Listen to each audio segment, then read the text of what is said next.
All right, Matthew, how are you? I'm doing well, Peter. I think we're not going to talk about Bitcoin today. We might. We'll see. I don't think Danny has ever been so excited about an interview. That's definitely true. He has not shut up about this one. I don't think he's ever prepared so much for a show. Also, actually, every time we interview, people afterwards always say, "Did you talk about aliens?" And we've never really got into it. Well, let's do it. Let's do it. Okay. Why now? Why now? Why now? Well, that is kind of the big existential question. I don't think we actually understand why now, fundamentally. But if you're just paying attention to the news, you'll have been noticing there's been a lot more sort of UAP stuff happening in the public discourse at a serious level, so institutional level. So I think that is what is drawing, I think, most serious attention. Sort of why is that happening? And that's where I think we can get into. I don't think there's anything in my lifetime that would be more exciting than finding out that aliens are real. We know who they are. They might be talking to us. I don't think there's any. I remember as a kid, we used to have the crop circles. They'll come on the news. I remember one morning, I was a kid. My brother came in and told me he was working for air traffic control. He was training to be an air traffic controller, and I was a lot younger. And he'd come back from Luxembourg on his training, and he said, "I've got to tell you something, Peter." So what's that? He said, "Look, I'm going to tell you this, but you cannot tell anyone." I was like, "What is it? What is it?" He said, "Right, as part of our training in air traffic control, we have UFOs come on the screen, and we know what they are, and we have to manage that because obviously there's aircraft, but we know they're real." And I was like, "Really?" He's like, "No, I'm fucking with you." And it broke my heart. So recently, with all this stuff that's coming out, I'm fascinated by knowing whether it's real or not. Yeah, and that story, I think, is a common refrain that has been one of the leading justifications behind Congress taking this seriously, is that they've heard from naval aviators, other military intelligence personnel that have reported to them that they've been encountering unidentified anomalous phenomena in the course of their official duties, whether it's in submarines, whether it's at radar stations, whether it's tracking space traffic, whether it's piloting our most advanced jets. And up until recently, there wasn't like a formal process to report those encounters up the normal chain of command, and it was perceived by among some aviators as like a safety of flight concern. So this was one of the sort of initial angles of interaction with Congress that put pressure on the military to create more formal channels, official channels to report this, try to help remove the stigma. As you mentioned, there was a stigma around this topic that went throughout the military, and it made reporting these things very difficult, getting common situational awareness very difficult. So that was one of the things that Congress had put a lot of energy behind, putting pressure on the military to create official reporting channels, and that has to happen over a number of years. And they've stood up an office inside the Pentagon called the All-Domain Anomaly Resolution Office, which is like the latest incarnation of similar efforts. Started with the Unidentified Anomalous Phenomenon Task Force that was supposed to look at these reports with some degree of analytic rigor, try to capture as much data as possible, interview the pilots and other witnesses, and resolve the observations. And that's been the tip of the iceberg of official government action. That's where it started, but I think it's progressed a lot since then. Yeah, what's interesting about that is there's this one end of the spectrum where there's certain reports of unidentified objects that may cause some kind of collision risk, and then there may be this other end of the spectrum whereby there are alien craft that exist that are in control or biological. I don't know how you refer to it. You'll correct me, but some kind of biological samples which may be alien, and these guys over here might know fully well, that's real because we've got one over here, but like they're not really talking to each other, and they can't really talk to each other. Yeah, so maybe it's helpful to step back and think about how to think about this problem set, because it is a very tricky question that I think is one, it's layered with a lot of historical sort of taboo and legacy sort of pop culture dogma and sort of taboo. And so it's very hard to get a grip of where do you start thinking about this in a serious, rigorous, analytic, approach, and sort of how do you start to separate out what it is that could explain these apparent observations, and then to sort of, go through a rigorous process of analysis and investigation to discern what's underlying it. Should we go one step back further and go, why should anyone listening care that Matthew Pines is telling us. 100%. And you probably shouldn't necessarily care what I have to say, but if you want to listen to it, I'm happy to share my thoughts. So my background, I think, has primed me to think about this with a particular mental model. So my sort of educational training was in physics and philosophy, so I was intellectually attracted to kind of the deeper questions, right, that everyone's always wants to sort of know the answers to, is what is reality? What's the basics of physics? Are we alone in the universe? What's the nature of life and consciousness? All these sort of essential questions of existence. So I was always deeply attracted to those. I decided not to become an academic and shifted into public policy and did a career in national security consulting. And so as a professional, I really focused a lot on these sort of low probability, high consequence events, doing analysis for the government on, all the things that could happen that would be, shouldn't be disruptive to our systems and institutions, that we don't think are likely, but if they did happen, would be very significant. And so I looked at things like everything from pandemics to nuclear war, cyber attacks, massive earthquakes, the whole kit and caboodle of sort of bad case scenarios. And I think UAPs, if they turn out to be non-human intelligence interacting with humanity, would be sort of the ultimate low probability, high consequence event. And so I think both like my intellectual orientation towards deeper questions and taking sort of the idea that there's always a mystery to try to unravel seriously and to apply rigorous analytical tools to do that, as well as sort of a professional orientation, thinking from a national security lens about low probability, high consequence events. Putting those two things together makes me think about these things, I take them seriously. I want to understand what's going on here. Right. Okay. So leading on then, explain how these branches of government work and why there isn't, there's like this shrouded mystery around it. Well, yes. I mean, really the mystery around this topic, if you want to go really through the history, starts shortly after World War II.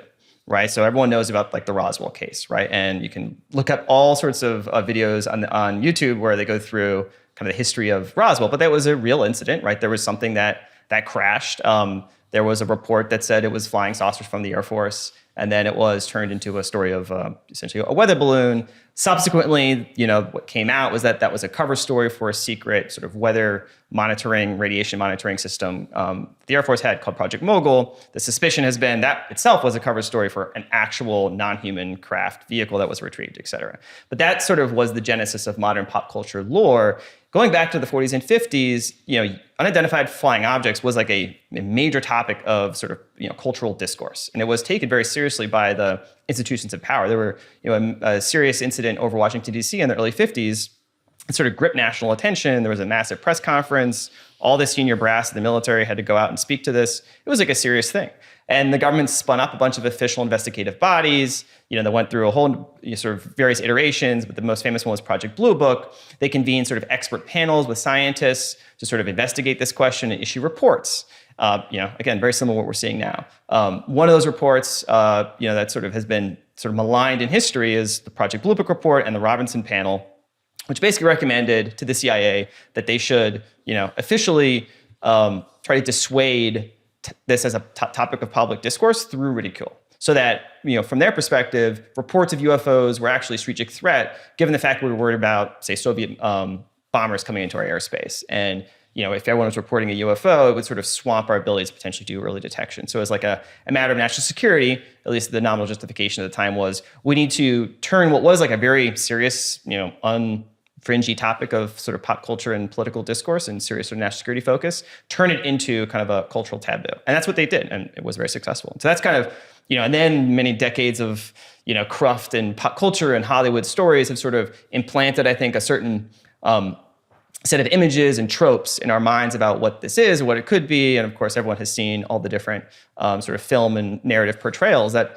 are most of our common reference points and anchors for how to think about this. And so that makes it hard to treat it objectively. It makes it hard to treat it analytically because everyone comes to it with this extremely loaded cultural and historical baggage, which somewhat colors how you can sort of, peel off and try to get to the bottom of what's happening here. You want to go into the government structure here. This is where it maybe is best to start with something more tangible, and something more recent. So David Grush, right, is probably the best place to sort of enter into that conversation, because I think his claims as a U.S. government whistleblower are the most explicit in sort of potentially peeling the curtain back on what the structure of secrecy is around this and the relationship between these alleged legacy crash retrieval reverse engineering programs was to, the formal structures of government and accountability in Congress. So I think we can peel into that. But first, I would sort of step back and provide kind of just a simple analogy to how to thinking about this topic, knowing there's like a massive historical kind of legacy lore and a whole bunch of cultural baggage and dogma and preconceptions about what this is or isn't. And it becomes a very emotionally fraught topic. It's very hard to kind of treat objectively. So I think it's safest to sort of start, if by analogy, is, you're in a forest clearing and it's well lit and you have a pretty good idea of like the epistemic terrain around you. You can discern, what are the tufts of grass that are immediately proximate to you, and you can go and tangibly investigate. Those are real things. So that category of like high credence epistemic terrain would be the things that we're seeing happening in Congress, sort of objective, on-the-record statements by political and senior military intelligence officials, historical records that have been declassified. Again, those don't get you to all the answers, but those are the high credence places to start. So really forming that as the foundation for how you investigate this is start in the clearing, and then you recognize you're really only going to go so far by investigating the terrain. It's not going to answer all of your questions. You're going to have to venture into the forest around you. And the problem with venturing into the forest around you is you can get lost in the dark forest. You might not find your way back. So if you start this conversation, investigation off in the middle of the dark woods, and you start to say, are these time travelers from the future? Are these aliens that have been around for millions of years?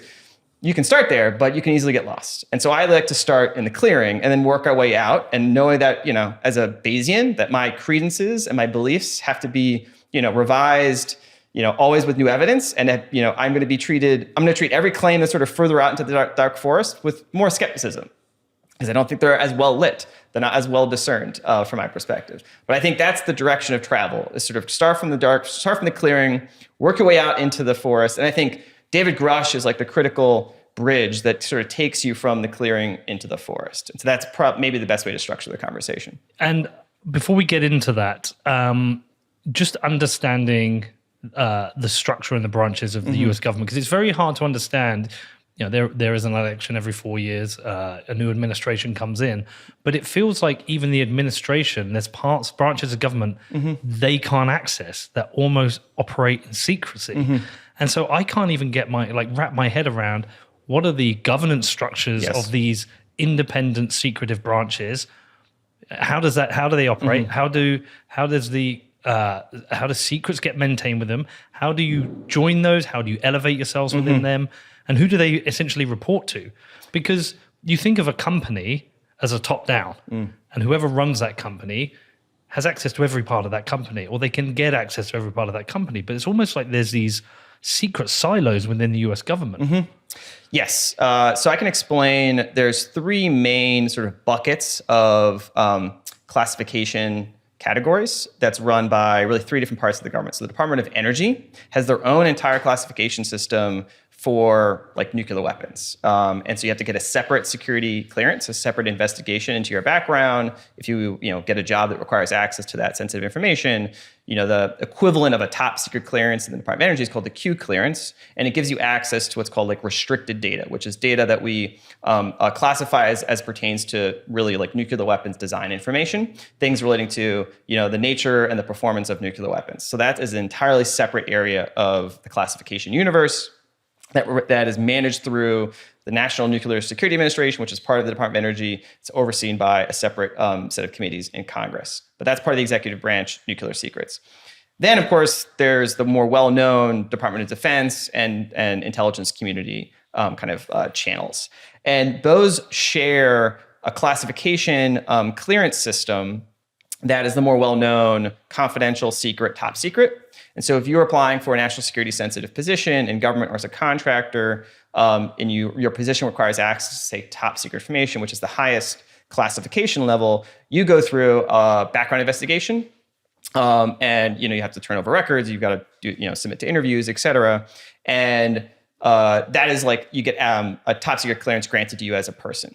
Then so that's like you get essentially a ticket to like the restaurant or a ticket to like the bar. Like you're now allowed into the bar, but there's VIP sections that you're not allowed into just because you bought the ticket, right? There's a whole bunch of VIP sections inside the classified world that require separate tickets to get into. And that's actually what they're referred to, are tickets.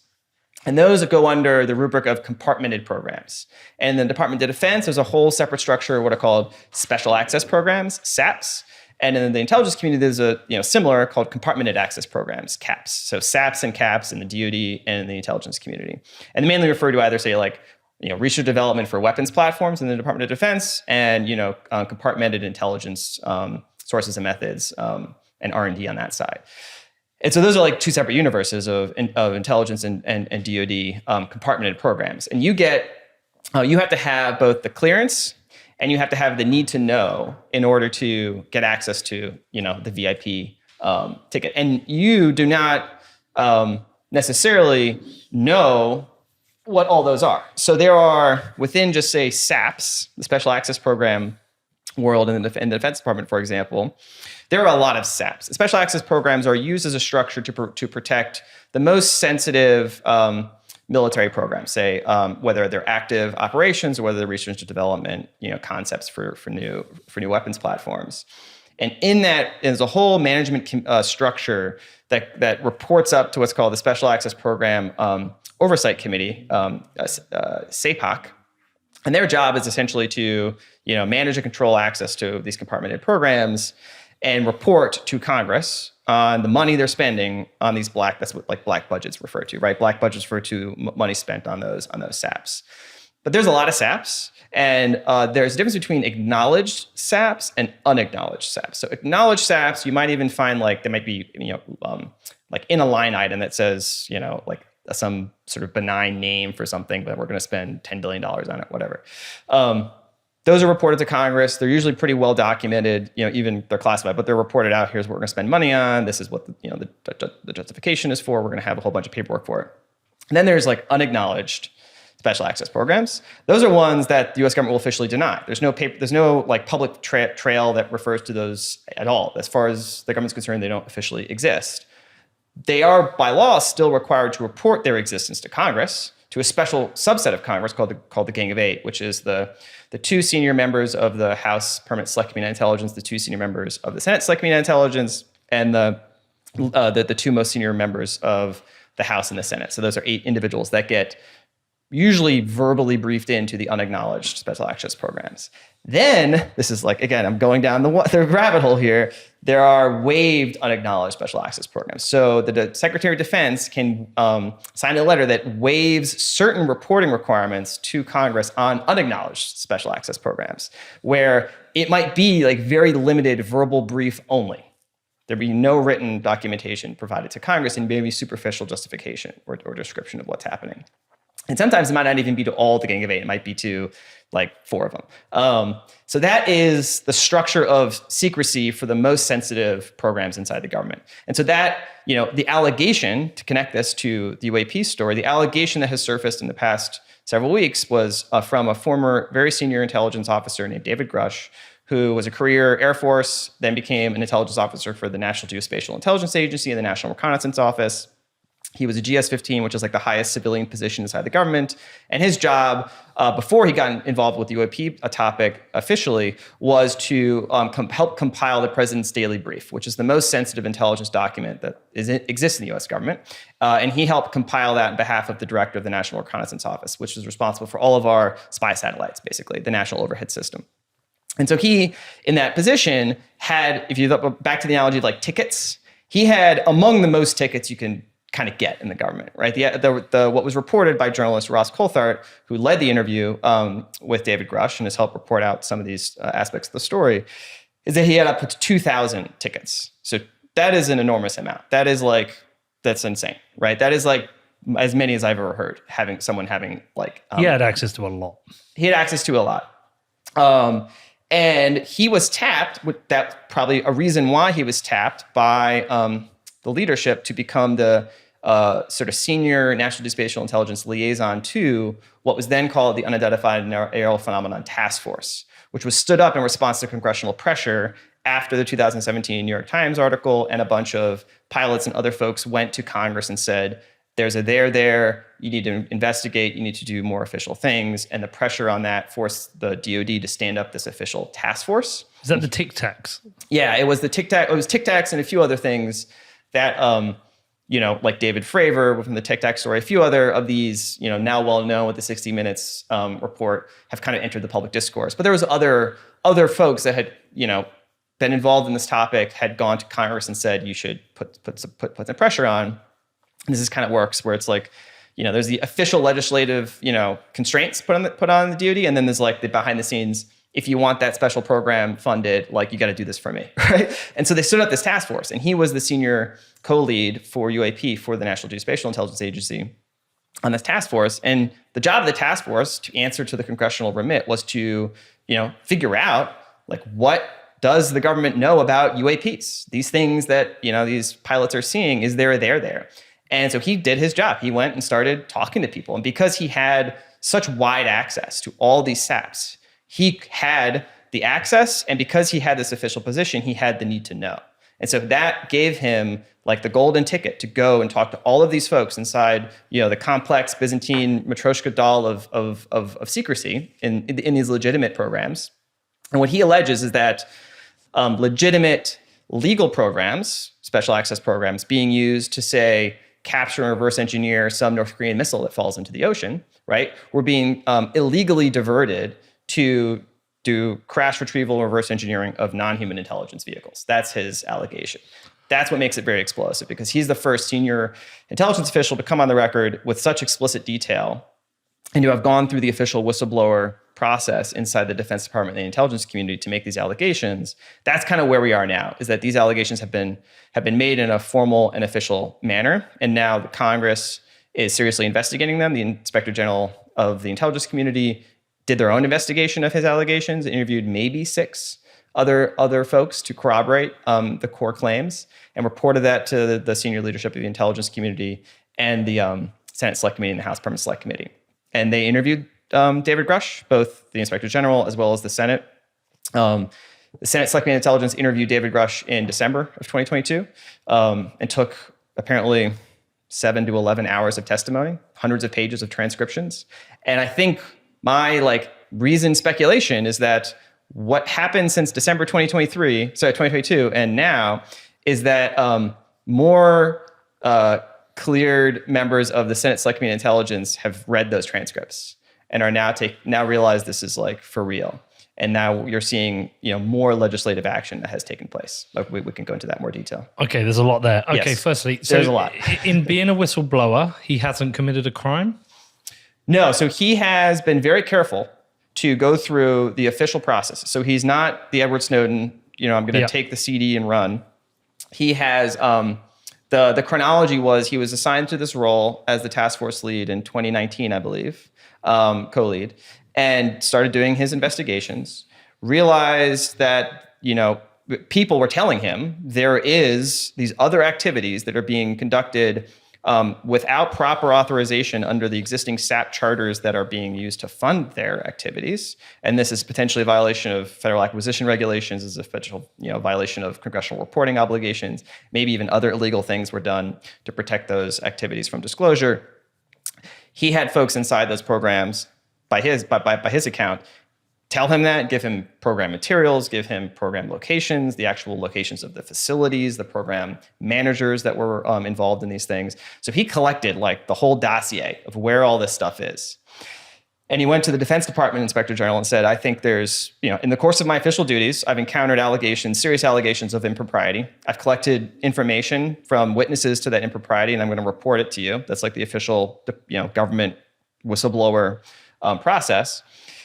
When he reported to the Defense Department Inspector General, the allegations that he subsequently made is that he was retaliated against, that his access was curtailed, that his, he was sort of threatened, and basically, realized that someone had leaked the fact that he had made this whistleblower complaint. So then about 9 or 12 months later, I don't know the exact timeline, he submitted another complaint to the Inspector General of the intelligence community. Not only on the original claims that there's impropriety going on with these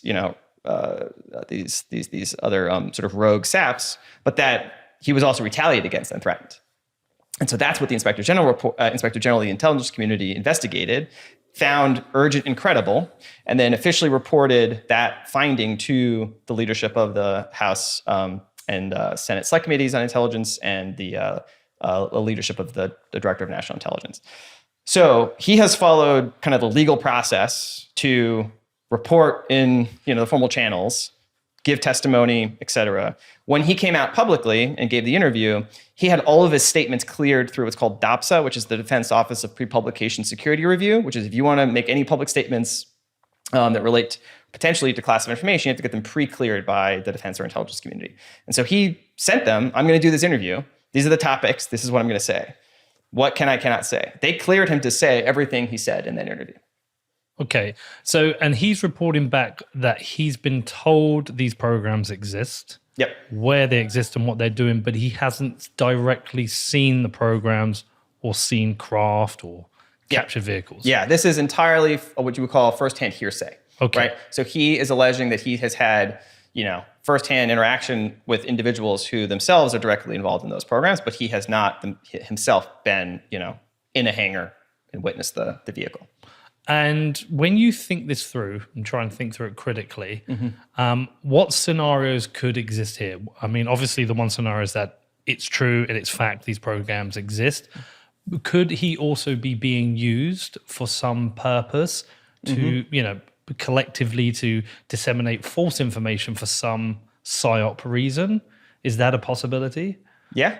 Yeah. In fact, you have literally just paraphrased what Senator Marco Rubio had just stated in the past week and what Representative Mike Gallagher, who is the chair of the China Select Commission on the House side, has also stated. Because they've read the transcripts, they have heard his testimony, and they basically have the exact same dilemma, which is he's a very credible person. So they can't just dismiss his claims full stop. He's a very serious person. He is who he says he is. Can I ask a question on that? Yes. So he's really successful. He's not that old. And you said he's got more tickets than anyone that you've ever heard of. He's 36, yeah. How has he had such incredible success? He's very smart. He's very good. I mean, yeah. I mean, that's what I've heard is that he's just a very good intelligence officer. And that's, he worked his way up. I mean, he's been in the Air Force since I think he was 18. That was his only job. So he's been there for almost, Because on the psyop years. side of things, you could see how you might think this is just basically a planted person. Oh, yeah. I think at this point, those are the two options is that, you either think he's lying, which I think is unlikely, or you think he's telling the truth, or you think the people he's talking to were conducting a systematic deception of him for the purposes of getting him to make these claims, right? Those are the three options. What is the incentive to get him to disseminate false information about programs? You can construct a whole bunch of plausible potential explanations. I mean, where I stand at this point is that regardless of which of those you might think you lean in one direction or the other, they all, I think, require serious investigation. That's kind of the bottom line. I think that's also the recognition that the Senate and the House have come to, which is why you're seeing them, take this very seriously. This is why, Senator Schumer just yesterday, basically announced that he's backing an official panel, a commission modeled off of the JFK assassination review commission that's going to be appointed by Biden, about 9 members in law, that will collect all UAP-related documents across the federal government, do a systematic review to disclose what they can about this topic. I mean, this is unusual for the majority leader of the Senate to make this a serious topic because he's heard and he's a member of the Gang of Eight. So I think that the Senate thinks there's something fishy going on. Either they're being misled to think there's a secret crash retrieval alien reverse engineering program, or there is a secret crash retrieval reverse engineering program. And I think if you're in their shoes, you got to wonder, well, either way, this is concerning. We're either being manipulated by folks inside the intelligence community to believe aliens are real and they're not, or we're being manipulated by people in the intelligence community to believe the aliens are not real when they are. This is, if you're in the standpoint of democratic accountability and you want to have oversight over these institutions, you gotta dig in. Yeah, I'm struggling to imagine what the scenario is for misleading that they make people think they do exist when they don't. What is the psyop? What is the benefit? What the people who have misled him or used him to mislead? What incentive is? I mean, I can construct again, it becomes more like Ptolemaic epicycles, right? We have to construct a story to fit the known facts, and it might strain some credulity. But again, one plausible story you could imagine, if you wanted to construct that scenario, was imagine there's no such, so let me step back. There are 4 categories of explanation, I think, that apply to the UAP topic writ large. And I think they are not mutually exclusive, but I think they're comprehensively exhaustive, meaning you can mix and match them, but there are only these 4 categories. The first category is systematic error. The second category is systematic deception. The third category is real human secret technology. The fourth category is real secret or not so secret non-human technology, right? So the first 2 share the distinctive characteristic. There's no real objects. They're just either fictive inventions or confections of sensor malfunction. Scenario 1, systematic error. All of our radars, all of our human eyeballs and pilots are just making systematic mistakes, consistently seeing things that aren't there. Category 2 is systematic deception. There's some coordinated effort over many, many years to make other people believe that there are such things that display these anomalous performance characteristics. And you can construct different motives for why they would want to do that, but that's the category of explanation. The third category is these are real objects, but they're human origin. We had a breakthrough technology. We figured out some aspect of physics a while ago, and we're keeping it super secret for strategic geopolitical reasons. Category 4 is this is non-human technology. It is something created technologically that's not from human origin. Those are the 4 options. But to your scenario there, to get to this Grush scenario, you can imagine maybe it's a mix of 2 and 3, right? To construct that scenario. It's a mix of we created these things. They are super secret, ace in the hole strategic capabilities that that we have been holding on to for a while. But now maybe we want to sort of whisper to the Chinese, we've got this in the hole. We want to threaten them, or warn them, credibly deter them from Taiwan ambitions. Deterrence. It's deterrence, but you need to do it in a way that's plausibly deniable. It doesn't give too much away. And so you sort of spin this tale that, in a sort of hall of mirrors counterintelligence fashion, confuses the Chinese as to whether we have something secret that can do crazy things and that maybe they should think twice about going after Taiwan. And you can do that in 2 on its own, just systematic deception You could do without it, having yeah. a breakthrough. Just You could. That would be bluffing. Yeah, it's a bluff. So it's either bluffing or it's deterrence. Well, they're both deterrents. Yeah, but in the deterrence doctrine of the United States, you don't deter on a bluff. You do strategic deception. So there's strategic deception and strategic deterrence. Strategic deception is you confuse the enemy, right? You create inflatable tanks, right? That's strategic deception, which we did during World War II and all that sort of stuff. Then there's strategic deterrence, which is you actually have a real capability that it gives you overmatch in a military conflict, and you want the adversary to know that capability exists so that it actually deters them. In fact, there was a statement by a senior Space Force officer a few years ago that said, deterrence doesn't happen in the black. Deterrence happens in the white. You actually the adversary has to know the thing exists for them to be worried about it, for them to change their plans and strategies accordingly, the way that you want them to change their plans and strategies. So if we want the Chinese to think second about going after Taiwan, we want them to believe that maybe we have this crazy thing. We don't want to give too much away about it because then they may be able to counter it, mitigate it, create their own version potentially. But that would be the category of explanations you would have to construct that says this is all about some super secret military capability, and this whole operation is designed for the purposes of strategic deterrence while retaining a manner of ambiguity, with the downside consequence that you basically have to manipulate Congress into thinking, maybe they're non-human intelligence. Have senior politicians that go out and start speculating about aliens. The whole public becomes in a tizzy about are aliens here. So there's a downside to civic trust, social stability if people start to believe the deception, right? And technically, doing that kind of deception operation on American citizens is illegal. Like the 1970s church committee reforms made it explicitly illegal to conduct disinformation operations on the American public. So that's a high risk. It's a high risk approach, Yeah. right? But you asked me to construct a scenario. That would be the scenario I would construct. So if there's a mix of 2 and 3, systematic deception and it is real craft, but maybe a breakthrough technology, you add that to the Tic Tac videos, you can start to construct that scenario. But at the same time, what if you, as you said, it happens in the white, not in the black? Like, what does anyone get from this? Like, if you're trying to deter China, what are you actually seeing that could deter China?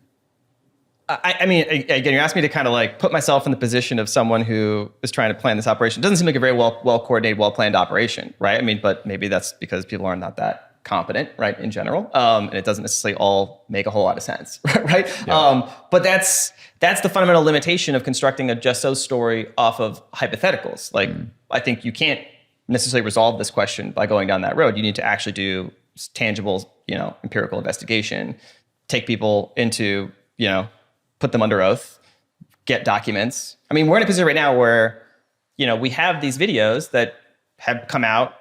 The government has acknowledged they're real. People have, pored over them and, tried to investigate, is it really anomalous? Are they not anomalous? Is this thing actually doing things that can't be, conventionally explained? And, like, you really have to kind of get into the technical weeds to try to discern, is this weird or is it not weird? I don't think this is dispositive one way or the other. They are reasons for paying attention. But I think what this really comes down to is people have now claimed officially on the record in official channels that not only are there like high quality imagery and video of these objects, which, would be very useful to see, right, if we can declassify them, but that we actually have tangible materials, vehicles associated with them. Even David Grush said pilots, right? So he went all the way there. He went from where we were before, which was speculating about, are these figments of, pilot's imagination, lens flare, a weird artifact of the camera sensor setup, to a disinformation operation.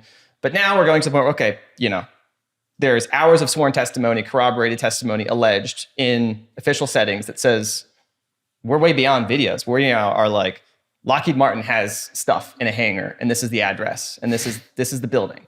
If you went there, Senator blah, and knocked on the door and went, 2 steps down, take the elevator, there'd be an alien vehicle right there. Like, that's where we are now, is that's the level of specificity in the claims that have been made in official settings. That to me is like moving beyond speculating about some fuzzy video to like get someone in a position of authority to like go to that building, knock on the door, and it's like a binary. Open it. Is there an alien vehicle or not? Like, that's a pretty clear, no, great, done. We can like wash our hands of this whole thing, and maybe it's now we can figure out why people are constructing some weird deception operation behind all this. Or there's something, you open the door and there's something there. In which case now we're in a different conversation. Do you have a gut feel, like, based on everything you've seen, what do you think? Yeah, so this is where, like, I try to be as rigorous and as Bayesian as I can about all things. And in this topic, you have to kind of be very careful about how you ascribe evidence to different sources, especially in our current kind of epistemic environment where it's very hard to find reliable sources. And this topic is especially fraught because there are no, I would say, institutional markers of like high quality sources, right? The premise of the allegation is that the government themselves or some elements of the government are hiding this. So, the government itself, which is normally a marker, at least in certain settings, of like prima facie credibility, a government report, usually well written, maybe there's a lot of like editing that goes behind it. Oh, government report should be believable. That's sort of not, necessarily entirely dispositive in this setting, because the whole premise of the allegation that Grush alleges is that this was being done illegally by elements within the government, deceiving other aspects of the government. So of course, the government investigated this. They would be deceived by elements that are looking to hide this from themselves. And then people that are outside that sort of apparatus of secrecy are speculating off of tidbits, whispers, rumors, right? Hints, back-channel off-the-record conversations, which creates a kind of miasma of rumor and potential, like, reinforcing fictions and disinformation that makes it very hard to discern what's true or not. So that's like for the premise. So it makes it very hard for just the average person to like look at this topic and decide, is this a 0 or 100%, right? Those like the Bayesian set. It's like, this is impossible, not a chance, to like, of course, 100%. These are aliens. Like, you got to find somewhere in the middle. You're probably not going to be 0 or 100%. And I think I started at like 5%. I was a pretty hard-nosed physics person. It's like the universe is kind of an empty place. I was all about, the Fermi paradox and doing that whole, this is just an empty universe, and we just kind of had this lucky, sort of chemical spark 4 billion years ago. Now that I've actually looked into it and I've talked to people that are, credible, serious people that are very close to this, I would say I'm more like 90%. That's a big shift. Yeah, I mean, I had to be a true Bayesian. It's like, look at evidence, update, and not rely on some preconception bias, not rely on some cultural taboo or or a sort of cultural trope to sort of weigh or constrain how I update, right? I treat it as like any other topic. Like prima facie, it's very unlikely that someone that I'm on a jury to serve as their sort of civic trial participant committed a murder, right? I'm probably going to go into that trial being like, prima facie, it's pretty rare for one person to murder another person. Very unlikely that if the government just picked someone off the street and decided to charge them with murder, that they'd be guilty. So in general, you have a presumption of innocence, and it's the government's responsibility to present evidence. And our system of government, our system of jury trials is juries drawn from the public look at the evidence presented by the prosecutors and the defense, and they go, okay, have they met the reasonable standard of evidence, and then convict. So you have to move from a position of probably implicitly very low prima facie, so what you might call a prior, that the person's guilty, you have to move up by looking at evidence. And you have to say, okay, 60, 80% people, debate what is like, the reasonable standard of proof for reasonable doubt, beyond reasonable doubt. I'm pretty confident we've sort of tripped over that beyond reasonable doubt for me, just because I have but that's like my own epistemic journey. I do not have the same expectation that like the median consumer of available information is going to necessarily have updated to the same level, right? So I'm not here to convince people to update to the same level that I've updated, but that's where I'm at right now. So the one place that I've always found it hard is if we've got these aliens that are from another solar system, another galaxy, or interdimensional, or whatever they are, if they've come to Earth, why are they crash landing? Like they've got all this technology, but we're recovering crashed ships. That I find that hard to square. But they can travel light years. They've got the technology to travel And then light they years, crash in the which we desert. can't do, and then they I don't know, have a engine failure. Yeah. I mean, there's two assumptions in there that I would unpack because I don't think they could be true, but they're embedded assumptions. One is that these non-human crafts did come from another solar system, and that they are crashing, right? They could just be gifted. They could just be given away. They could just be trash, right? It's like one-time use sort of things, right? Again, like these are all possibilities. I don't think we can necessarily assume. Gifted to humans. Yeah. Like a rival. Or, yeah, I mean, that's again, I'm giving you the distribution of possibilities. The way you need to investigate any claim in any topic, but in particular here, is you want to look at what's the full partition of possibilities, and then you want to ascribe a prior to all those possibilities, and then look for empirical evidence, investigate, and then update how your distribution of credences across those probabilities adjusts. And so, for example, if you're looking at the claim, if you're in that scenario 4, right? So we're sort of stipulating we moved from this sort of hypothetical of scenarios 1, 2, and 3. We're now looking at what does that scenario 4 category, the non-human intelligence category, look like? How does that branch? Because that could branch in many, many different ways. And that gets to your exact question. So I think the 4 kind of canonical ways you can branch scenario 4 is like a branching tree. Like we're now in scenario 4, we're splitting for scenario 4 out, non-human technology scenario. The 4, I think, canonical explanation or branches would be the traditional one, right? These are non-human technologies from another solar system that evolved in a similar fashion to us on a different star system, traveled here, using either known or unknown means of propulsion in physics to get here, and now they're here. That you can investigate itself in many different ways, but that's like one category. Another category is they're not from a different place. They actually have been around planet Earth. They're actually from planet Earth. Maybe they were the result of technology developed by civilizations that predated modern human civilization, and they're just stuck around. Maybe it was a prehistory, early technologically advanced civilization that had some cataclysm or whatever and got wiped out, or maybe most of them left, a few of them stuck around. And this is the technology that we're seeing. They're actually indigenous to Earth. They're not extraterrestrial. They are terrestrial, just of a different civilization, a different potential origin on Earth. Another, again, like you got to think about the radical options, right? If you want to like not take anything for granted, is time travel, right? That these represent, future humans or future non-humans that are coming to our timeline now for whatever reason, and that's the technology. That's like the origin, right? Whether time travel is physically possible, whether it's even logically consistent, whole different story. But that is like one initial starting condition that you could consider. The fourth, and this is probably the most amorphous, is just like what kind of is currently gone under the rubric of like interdimensional, but it's somewhat of a loose term of art, because in physics, like dimensions is a degree of freedom in a manifold. But I think what that concept alludes to is that our normal 3+1 space-time manifold that we interact with, that we've been biologically conditioned to perceive, isn't the full story of physical reality, and that there may be other intelligences that exist or can access other degrees of freedom in physical space that we don't have easy access to, and that they're entering and exiting from that degree of freedom that we don't currently understand. Those are the four, right? And so each of those four, I say it's a crapshoot, right? It's like we have no evidence right now, as far as I'm aware of, that allows you to discern which ones of those is more likely. And you're getting into more sci-fi speculation. And then in each one of them, when you're doing this serious, what I would call it, you want to treat this seriously and not try to be dismissive of it. You want to look at, okay, what do we know with decent high credence about physics that either makes certain types of things less likely than other types of things?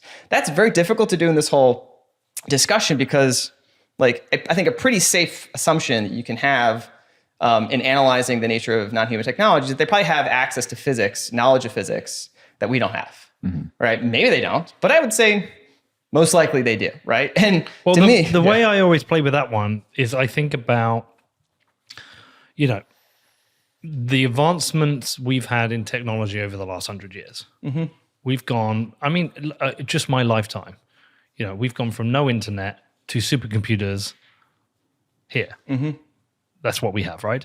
And so the timeline of any civilization can be super long. So where will we be in just 1,000 years? And, we're not on the same timeline as them. It's not like the spark of life happened at exactly the same time. So this could be technology that's developed over tens of thousands of years. Mm-hmm. They most likely have much more advanced technology than us.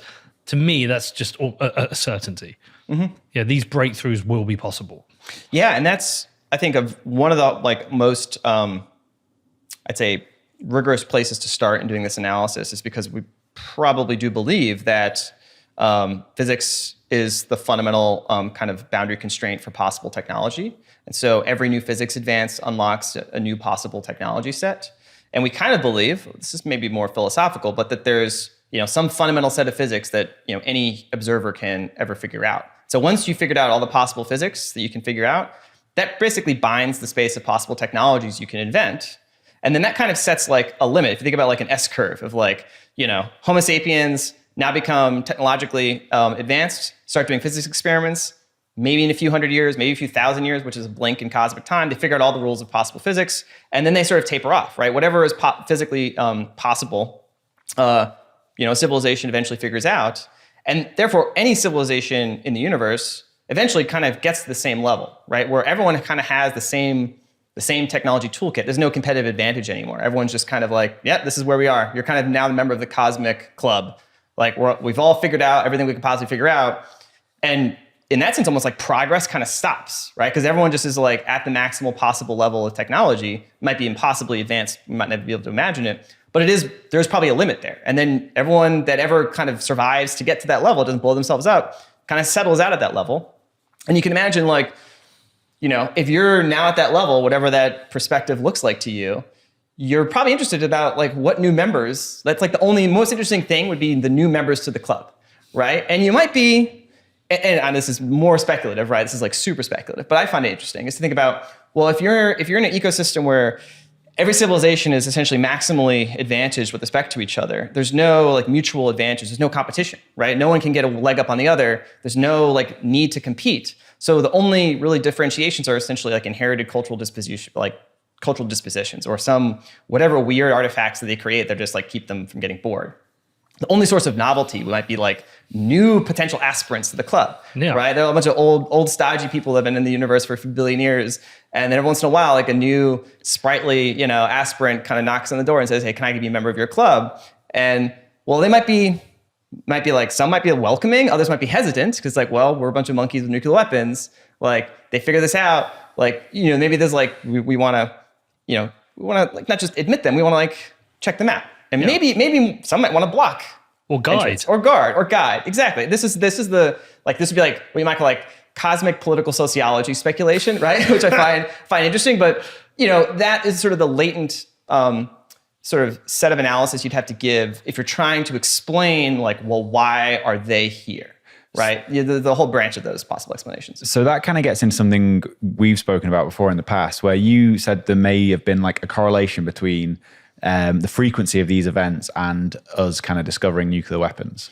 I mean, that has been officially and semi-officially alleged, is that, the uptick happened to coincide with the detonation of nuclear weapons, and that there was a lot of observations of weird things around the, Los Alamos test sites in Nevada, and that these things have been a strong correlation over history of interacting with our nuclear weapons. Official reports that even Congressman Gallagher brought up in Congress about the Maelstrom incident, where, a nuclear weapons, launch facility, silo in the bunker, basically had all 12 missiles go offline. And the security guards... What was that? It's like 1980, I believe. No, maybe 1960. I forget the exact time. Where was that? Maelstrom, North Dakota, I think. Yeah, I mean, this has been like one of the more well-reported kind of incidents, officially documented, of the security guards on the surface, basically called down and said, like, there's a weird glowing orb above us. Yeah, and... Right, hold on, here we go. Whatever the mysterious lights in the sky were, they seem to have an interest in our nukes. One of the more out-of-the-ordinary press conferences held in Washington this week consisted of a former Air Force personnel testifying the existence of UFOs and their ability to neutralize American and Russian nuclear missiles. Blah, blah, blah, blah, blah. Well, okay. It's what Neil was telling us about something similar to this. Yeah, the Rendlesham Forest one Neil was talking about. Robert Jameson, a retired USAF nuclear missile targeting officer, told of several occasions having to go out and restart missiles that had been deactivated after UFOs were sighted nearby. How credible is this? I mean, this is credible as the first-hand reports and documentation. People have, come out and said publicly they were involved in the incident investigation. Engineers went out to test the missiles again, found nothing wrong with them. Congressman asked the Pentagon to investigate this. They owe him a get back. I mean, we know as much as it is very likely a real incident. Yeah. There's many witnesses that said, we saw these things and the nukes went off. And the government was like, well, this is a problem. Yeah. Now, again, that's as far as it goes. Huh. And this has been, there's a whole book called UFOs and Nukes. It was written by a researcher who went, and collected these reports from former, what they call missileers, both in the US and I think even some reports out of the Soviet Union. They reported similar things happening around their nukes. Even some nukes may have been turned on. And people have speculated this was a way of kind of like taking the, grenade out of the baby's hands, or a way of demonstrating to us that we're playing with fire. Yeah, because it's almost like they see us like teenagers have discovered drugs. Mm-hmm. Want to guide them away from it. I mean, it was a serious topic. It was enough to motivate, I think an element of a START treaty between the US and the Soviet Union back in the 70s that basically was about how do we, prevent inadvertent misidentification of anomalous objects to trigger nuclear launches, right? We were on sort of mutual like hair triggers. We dodged many bullets in the Cold War of a flock of birds being misperceived by an early warning radar system as a potential ICBM incoming, and that triggering things up to the point where someone had to make a decision of like, wait, this doesn't seem right. I shouldn't actually launch. And we got pretty close a few times during the Cold War. We're like, yeah, a few people making a prudent decision saved the world from nuclear annihilation. So if you are, an alien civilization looking at this, you're like, these are toddlers playing with knives. Like we need to help let them know, right? I mean, that's speculation, but that I think is an obvious point of focus. If you're national security minded, you're like, well, this is a problem because if we don't know why this is happening, right? Maybe it's benign, maybe it's not. I don't know. It probably shouldn't be something we just ignore, would be kind of my starting point. Yeah, and then at a time where we've got war in Eastern Europe, mm-hmm. and threats of the use of nuclear weapons is happening at a time where we've got this kind of increased chatter, talk about aliens. Well, there's, the timing is one of the things I think about a lot, which is like, why now? If you go by David Grush's, reported allegations and his words, he says that this started basically in earnest after World War II, and that there was like a sub rosa, aspect of the Cold War between U.S. and Russia, mainly about who can figure out how this stuff works. Because the lesson of World War II was that whoever has fundamentally a physics advantage has a technology advantage, therefore has a strategic advantage. Like physics won World War II, right? That's basically what was the lesson. And so the lesson that most nations would draw from that was like, we need to make sure we understand physics more than our adversaries. And if you have objects either in your possession or that you're observing that could give you clues to new physics, that would be among the most important strategic issues to investigate, and therefore probably the most important secret to keep, right? Because the lesson of World War II was that nuclear weapons are extremely secret. We have an entire separate apparatus of secrecy just for nuclear weapons. It started, as an entirely separate area. We still have it, right? So by assumption or by analogy, if this was the locus of new physics research, just like nuclear physics became the locus for nuclear weapons, which we then enshrouded in an entirely separate classification apparatus, maybe you would do the same. Maybe you would have an entirely separate compartmented apparatus just to protect this potential new physics that could give you a strategic advantage. Or might be so dangerous that you just don't want it to let out into the wild, right? There just might be technologies in that Pandora's box of discovery that you bring them out of the box and they blow you up. And you have to be at a certain level of civilization. You have to be mature enough to take your hand in the box. And maybe the lesson of nukes was that we dipped our hand in the box. Maybe we were like, it's jury's out, right? We haven't blown ourselves up yet, but we had close calls. Well, look, my education on this recently for the trailer for Oppenheimer was that when they first started testing the nuclear weapons, they didn't know if they were going to just blow up the world. I mean, it's a little bit apocryphal, but yeah, there was a true historical exchange where they were doing the calculations to figure out whether the ignition heat would be enough to trigger a chain reaction in the atmosphere. And they did the numbers and they said it was extremely unlikely. But that has always been, you're relying on your understanding of physics and math to make that determination, right? You're in uncharted territory, essentially doing an experiment on fundamental aspects of reality that you don't quite know how they're going to unfold until you do the experiment. You've got the math, but press the button. It's like the Large Hadron Collider. They're like, well, will we create a black hole that swallows up the Earth? I mean, again, they did the math and they realized that, yes, we'll create a little microscopic black hole, but there's something called Hawking radiation where the virtual particles on the boundary take energy away. So you actually get what's called black hole evaporation. And the characteristic evaporation time is so quick that in basically Planck time, like 10 to the minus 25, 10 to the minus 30 seconds, the black holes just evaporate into virtual particles. So you don't get this. Can we just take a moment to recognize how impressive that I mentioned that and you knew the exact answer? I mean, I'm a huge physics nerd. I told you, this is why I paid. So if there's one motivation that really draws my attention to UAPs as a topic is the physics part of it. Because one of my overarching intellectual through lines for my, since I was a teenager is what is the nature of reality? Right. And so everyone thinks about little green men and spaceships, but I actually think about, well, someone might have figured something out that we haven't figured out. And that's essentially proof of concept that we could bootstrap ourselves for. Instead of, wandering around in the darkness, waiting for, someone to figure out quantum gravity. We've kind of been stalled since 1970s with our physics research. Maybe intentionally, maybe not. That's a whole separate conversation that might relate to the UAP stuff. But the fact is, we were making radical advances in our fundamental understanding of reality. And civilization dramatically benefited from that, right? This isn't just in some, abstract, wouldn't it be nice to know how things really are? It's human civilization is directly downstream of our knowledge of physics, right? We figured out, how electromagnetism works. We get generators, we get electrification. We get in modern industrial civilization, we figured out, chemistry, we can create, explosives, we can fix nitrogen, we can feed an extra 7 billion people on the planet. And then we figured out quantum mechanics, the structure and the computational structure of the universe with mainly Turing and von Neumann and a few other researchers. And we figured out we can create computers and we can build computers. And computers can do crazy things for us. We get integrated circuits. We get modern technological civilization.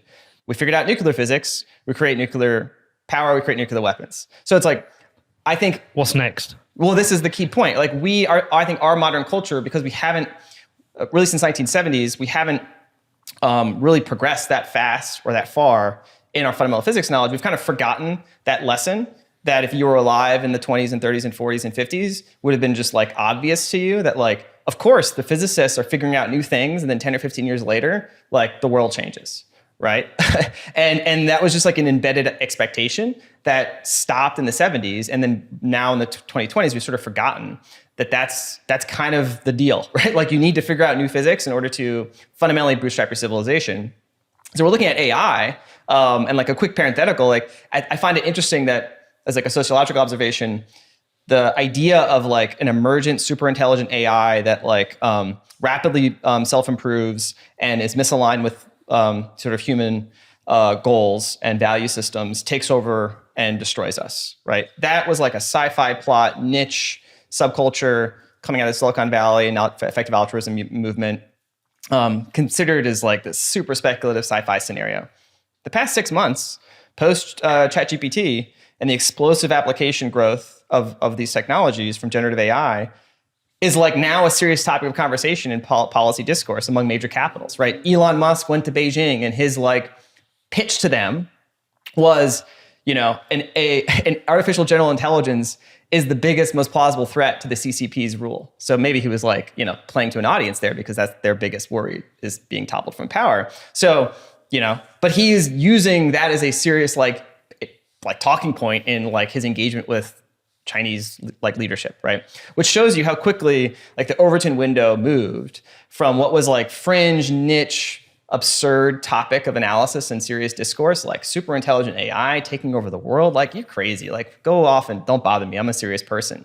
To now like, there was like a moment of like anxiety, like do we sneer at this? Do we snicker? But then look at the growth curves. And if you actually look at the growth curve, it's kind of like a little concerning, like, oh, okay. And now policymakers get briefed and, you know, things get moved along in a semi-official manner. And now it's becoming like a serious topic. Like, how do we make sure we have like a global governance regime put in place to regulate access to these hardware, control these foundation models, you know, regulate these things on a supranational basis? It's like a very serious topic of like pressing and urgent need in most major capitals now. FYI, I think it's a waste of time. A bit like I came to the conclusion too late that trying to lock down to prevent a pandemic is pointless because the virus exists. It's out, you know, the cat's out of the bag. I mean, I don't think you can stop AI, even with regulation, because there will be an AI that will escape. I mean, that's a whole different, we have a whole separate podcast on that because I do focus a lot on that. It's actually interesting to the Bitcoin folks, is that, you know, it is an interesting test case for the full stack of modern, most advanced technology. Goes from, you know, hardware, semiconductor manufacturing to infrastructure platforms that run the most of the global internet to most of the major, say, platforms for service providers. So basically like, you know, you've got NVIDIA, TSMC, et cetera, hardware manufacturers. You've got the platforms, AWS, Azure, IBM Cloud, Google, et cetera. Then you've got the sort of, the model developers, OpenAI, Anthropic, the other ones, Inflection. There's a bunch of like foundation model developers, and then like the proliferation of like, you know, platform developers and applications and APIs and end user consumer services. And there's you look at, that's a whole chain of technology stack that if you're trying to, you know, keep it in the box, you need to have like tight regulation. And you can imagine there's actually been policy papers put out to enforce essentially what we call like KYC on the cloud and on chips. So we put in place a whole export control surveillance regime on high-end chips, motivated principally about China, but it's very easy to apply that same framework to, you know, foundation for say GPUs, all the way up the stack for delivering services over cloud. But that's an AI sidebar. Back to like the key analogy I was making was, I think that should be a lesson that we draw in thinking about the UAP topic, was something can go from like the tail, fringe, niche thing, and quickly become a very pressing topic of policy discourse, right? I think we saw something similar with the coronavirus, right? Where if you were, you know, just a lay observer of reports out of, you know, Wuhan in January 2020, you know, you were facing this sort of choice. Do I sneer at the people that are alarmist about a global pandemic, or do I like go to Costco and load up the truck?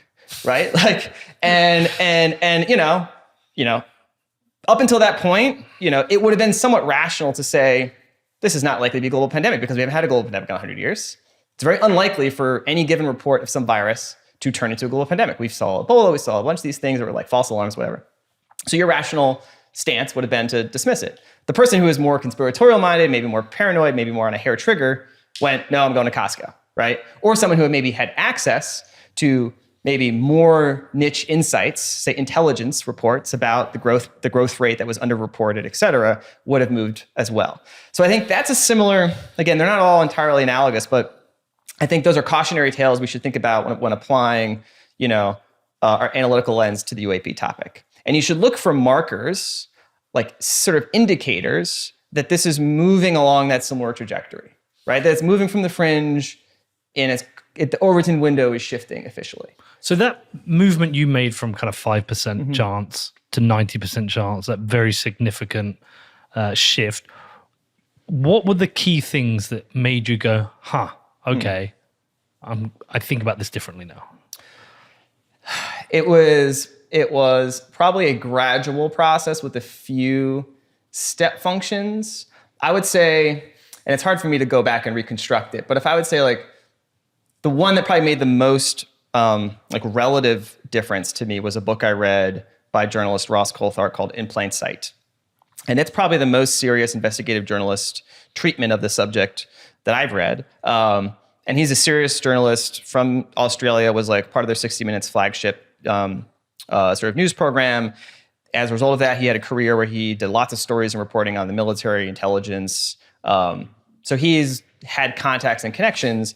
And he just was like, I'm curious about this, so I'm not going to let the editorial stigma kind of dissuade me from digging under the rock. And so we did, because he had the sources. His sources told him, off the record, there's something here. You should don't let go of this story. Like there's something to look at here. And so we did, and he wrote this book, and he got, I think, among the more impressive kind of detailed on the record statements. And one in particular that stuck out to me was an on-the-record statement made by a senior naval science and technology officer named Nat Kovitz, who was dying, and basically told him after several months of them developing rapport, Ross kind of asked him, the question, were you ever aware of, U.S. government programs to retrieve or reverse engineer non-human technology? And he said, yes.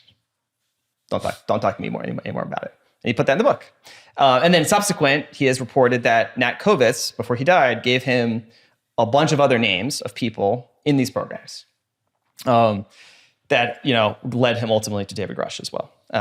And so it's kind of an aggregation of things. But again, it's all firsthand hearsay. So, yeah. I mean, I've held clearances in the past, but I'll tell you right now, I have not worked on these reverse engineering programs. I do not have firsthand accounts. This is why I'm 90%, not 100%. So until the government comes out and shows me the things, I'm not going to be 100%. There is no present physical observed evidence that we can see. There is hearsay and... I mean, again, a picture people will debate a picture too. People will debate a government statement. People will always find some reason to doubt whatever level of evidence. It's not meeting some threshold for the median observer. So what about the Tic Tac video? Mm-hmm. Yeah, I mean, David Grush, in his official position as the UAP task force lead, that was one of the reports that they investigated. And Can you explain it to me? Because we're seeing something, but I can't tell the speed. That's all I'm seeing is a white dot on the screen. So I think it's better if we have the audio too, because you can hear the pilots talking it through. Mm-hmm. I saw this I'm pretty sure I saw it on Rogan. Yeah, I mean, this one's been poured over, ad infinitum. There's a whole fleet of them. Look on the ASA. My gosh. They're all going against the wind. The wind's 120 knots from the west. Look at that thing, dude.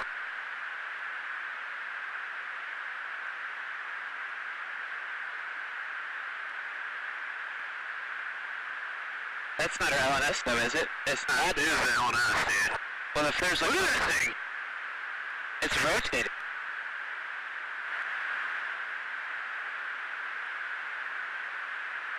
So I'm just going to pause it. Is this where we have the transmedium craft? Well, let me take two things, right? So what you just saw there, I believe, was the FLIR camera footage from, I think it was an F-16. I could be wrong on that. Don't remember all the case details. But David Fravor and his wingman were doing their workups. They had been sort of tasked to go investigate this radar return that was being seen by some of the fleet. So they, redirected themselves to go look at this, object that had been tasked to look at. When they got there, they saw this tic-tac looking object hovering, kind of bouncing off like a ping pong a little bit just above the water. The water was a little bit disturbed. David Fravor comes in and tries to, do a maneuver to investigate it closely. The tic-tac kind of does this like counter move, like circles around and then like pops off like a gun, like a bullet, and just disappears and shows up at their cap point, I think like 60 miles away. That was like the initial encounter. They returned to the aircraft carrier. Then I think another sortie was launched, other pilots, and they said, yeah, go out and try to take a picture or try to get a video. And that's where they got this video was someone going out and trying to find it again on radar. Yeah, I did hear on a podcast, I think someone was describing, they like go out and run circuits, right? And when they were on these circuits, they used to see them almost daily, apparently. Yeah, I mean, that's a separate kind of set of observations from people who have come out, publicly. Ryan, oh God, now I'm blanking on his name. His name is, his Twitter handle is Uncertain Vector. But he's another senior naval pilot. He actually now has like an association, going to Congress just on aviation flight security to help, make it like less of a taboo for airline pilots and other pilots to report seeing these objects, which there is like a strong taboo and punishment if you do that in the commercial aviation sector now. But he went up and they reported seeing these all the time, and the radar operators would see these things coming from 80,000 feet to sea level, zooming up, in like half a second. They would see swarms of these objects on the radar. It's kind of an open secret if you talk to folks in the military that they see these things all the time, as you're reporting, like in almost every domain. And that's why the U.S. Congress, when they put in place these escalating provisions starting in FY 2022 National Defense Authorization Act to the FY 2023 National Defense Authorization Act, very explicit language, like dialing up the heat on the Pentagon and the Defense Department and the intelligence community. And they shifted the language from unidentified aerial phenomenon to unidentified anomalous phenomenon. And in the statutory language, which going back to like my analogy of like in the clearing, like where you're on safe epistemic ground, just read what has been already passed in law. Just look at the language in the policy guidance that the Congress has given, the authorizations to the Pentagon, the intelligence community that were unanimously approved by very sensitive committees in Congress and passed and now are in force. They have very explicit language. If you just read the language, I think your eyes would open, right? And so that's like one of the first indicators, as I mentioned, like the orbits in which you're shifting was the shift from unidentified aerial phenomenon, which was like the rebranded term for UFOs, because they didn't want the same sort of baggage to carry over.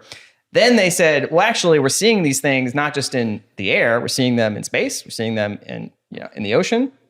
So the term shifted to unidentified anomalous phenomenon, specifically to categorize the transmedium aspect of the observed behavior, things moving from water to air to space and back. And that is the characteristic, anomalous performance characteristic that is now officially being investigated by the Pentagon. They have an office. This is their job. And Congress just now got them fully funded to do this job. So they're picking up something on underwater radar as well. Yeah, I mean, they have their own name, like, USOs, underwater, undersurface objects. The fact that they keep getting spotted off the coast of the US pushes me to the idea, I wonder if this is a physics advancement within the US government. Because it's not like it's happening in Australia, India, UK. Well, I mean... There have been reports globally. And in fact, if you believe Sean Kirkpatrick, who's the director of this office, Aero, he's a senior intelligence officer, scientist, PhD. His job is to run Aero. And he is collecting global reports from our global sensor apparatus, right? So the US government has a massive global surveillance system, right? Yeah. You can imagine space, everything. We can see lots of things. And he is now put in place where he can collect what we're seeing from all these different sensor systems. That was one of the main objectives of the people that were pushing for this sort of process to stand up, was getting the data coming out of all these different sensor systems, say space-based collection systems, underwater space collection systems, radar systems, pilot reports, which were in their own very compartmented silos, to put those into one place, looking at the raw like radar track logs to see what maybe was not classified. Because the way we do these detections is, you see lots of things, right? The radar picks up lots of things in the raw returns. So we have like specific classifiers, things like AI signatures that say, this is what an ICBM looks like, this is what a MiG looks like, And so it only cues or alerts to a human operator when it sees an object that's been sort of pre-categorized as something of interest to the military. We haven't had classifiers built for these things. At least that's, maybe we do, maybe we don't. But the allegation is that, there's a lot of things maybe that were observed, but maybe not officially categorized. And so what he has done, apparently, is create classifiers specific for these signatures to then look across all these different domains to identify these anomalies to do his investigation. And they've seen them around the world. He's had a map where he sees them all. And of course, there's always been anecdotal firsthand, reports of people seeing weird things around the world. China also stood up their own UAP thing. In their translation, it kind of refers to drones, and there's always like a geopolitical potential, double meaning there, where they want to know what U.S. drones might be flying in their airspace. But the historical legacy that the Russians have also had serious programs on this has been pretty well documented as well. So what do you think these are?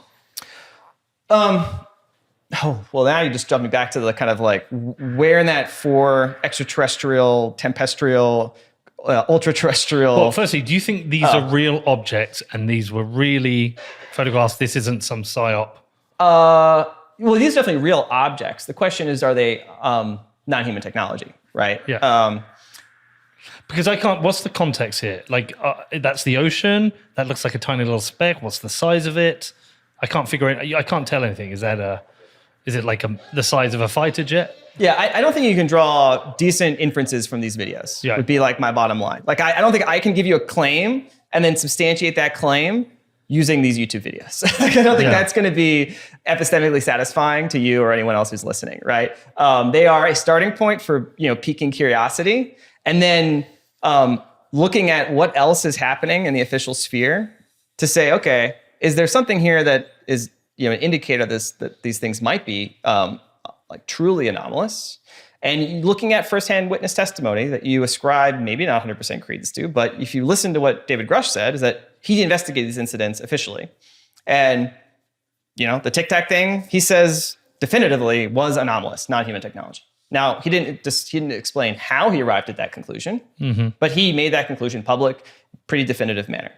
Now, he's a person that I ascribe kind of prima facie credibility to, but I don't believe everything he says. But I see that as something that I didn't hear before that moves my needle for that particular event up. Okay. Right. And so that's how I reason. So these other events, I think we're at a point where fundamentally, like, the more salient the question is, does Lockheed have the thing in the bunker? Right. Like, yes or no? Because apparently the Senate, there's hours of transcripts in the SCIF, in Capitol Hill, in the safe, that have all the program details on paper. We need to see that. And well, this is the delicate thing. This is why it's I think a very tricky subject, because I think when we started this conversation, I talked about like the nesting dolls of the secrecy, is that some of those things we do, a lot of the things we do for a good reason. Like, you don't want the Chinese to know the secret capabilities we have or the programs we're running. And so the tricky part of that, if those legitimate programs that we want to keep secret were being used illegally as cover for these UAP related activities, it presents a tricky, it's difficult to disclose that part without burning the legitimate capability, right? Like, and in fact, the people doing the illegal part probably did that intentionally. It's like a shield. It's like using a human shield, right? It's hard to hit them without hitting this thing that you don't want to hit, right? That's the position I think the Senate is in right now, is they're now aware that these allegations are very credible. Not just David Grush, but multiple other witnesses from these programs have allegedly come forward to them, given very specific testimony in classified settings to them that say, yeah, this is real and you should get to the bottom of it. This is why you're seeing these legislative maneuvers be much more aggressive year over year. And it's why Senator Schumer had just come out. Because I think now this is getting to the point where enough of the Senate has now read these transcripts and has heard from these witnesses that they can't put this in the box. They know this can't be kept in the box. And so now it's becoming less a matter of like, the DoD doing this technical investigation and writing these reports for the next few years, and more a matter of, okay, how do we put in place a political framework to allow this to come out in a controlled, deliberative manner that doesn't burn the critical capabilities that we don't want to burn. And that's the reason why I think what Senator Schumer just announced yesterday in the New York Times article reported on is this commission, this 9-member commission who will be appointed by Biden within 300 days of the NDAA passing at the end of this year. And their job will be to do a private inventory of all the UAP stuff in the inventory. And then decide, that panel will have the authority to declassify selectively information. So they will be able to say, get all of the documents in, say, that SAP about Chinese hypersonic missiles, whatever it is. And they go, all the Chinese hypersonic stuff stays in the box. All the illegal UAP stuff, some of it, maybe we'll declassify. That's what they're setting up now.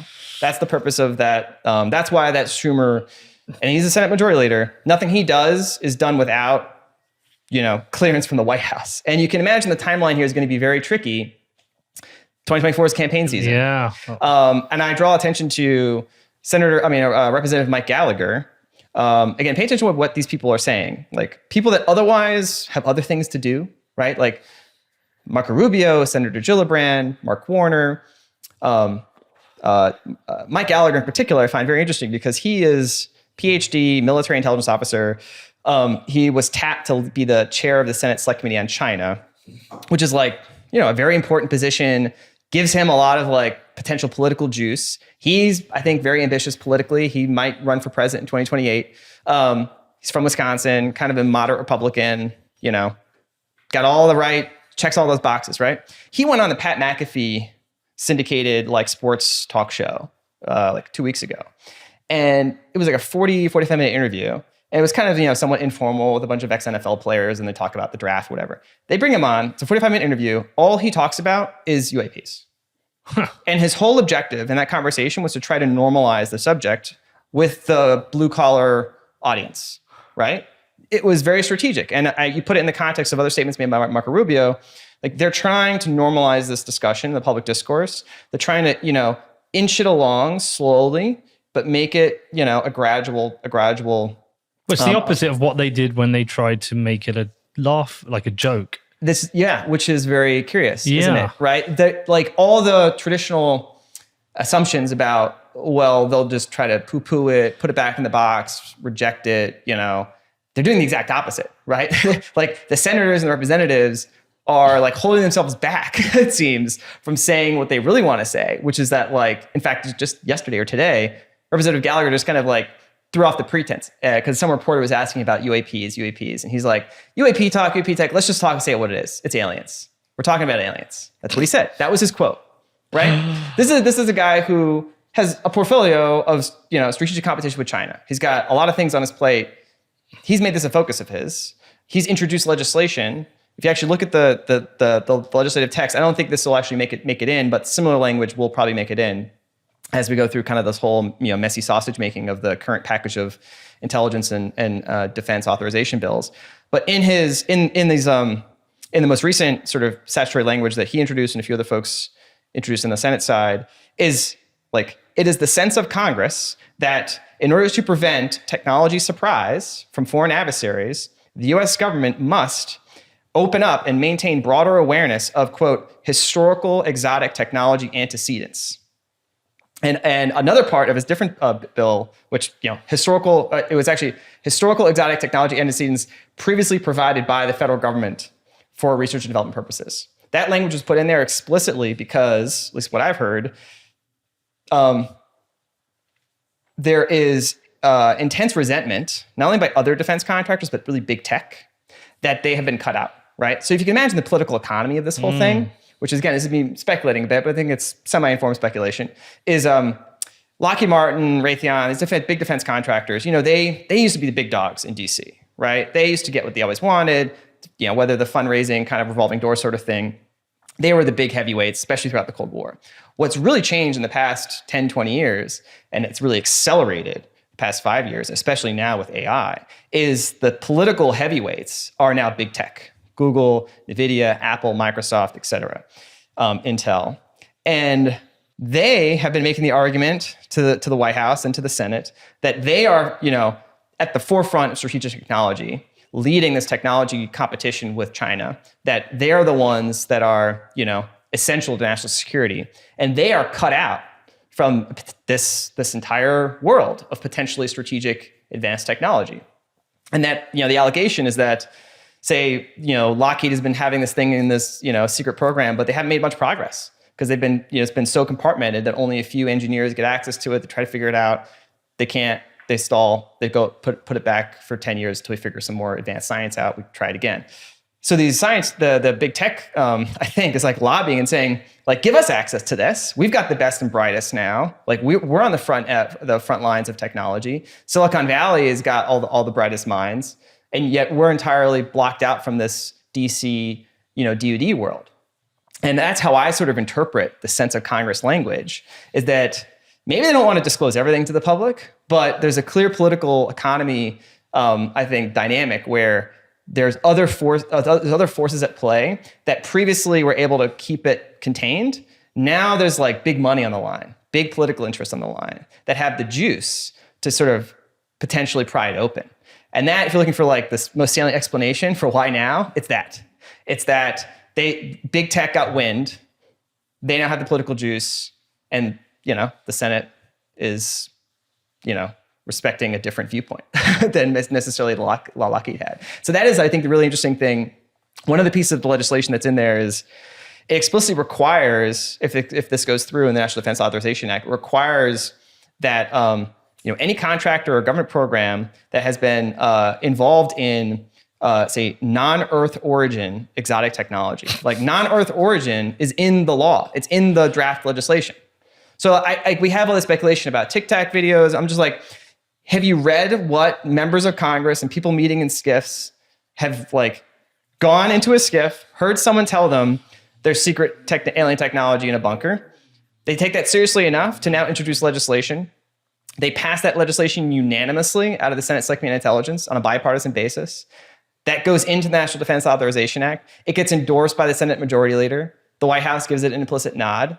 Like, I'm sorry, but like, forget the Tic Tac video. Like, this is the story, right? Like, this is what's happening. And I think it's happening kind of, I think only now I think people are going to start paying attention, because it was kind of like a taboo subject to report on. No one wants to be seen as being like the weird alien reporter, but it's like, I don't know what to tell you. Like, it's in the law.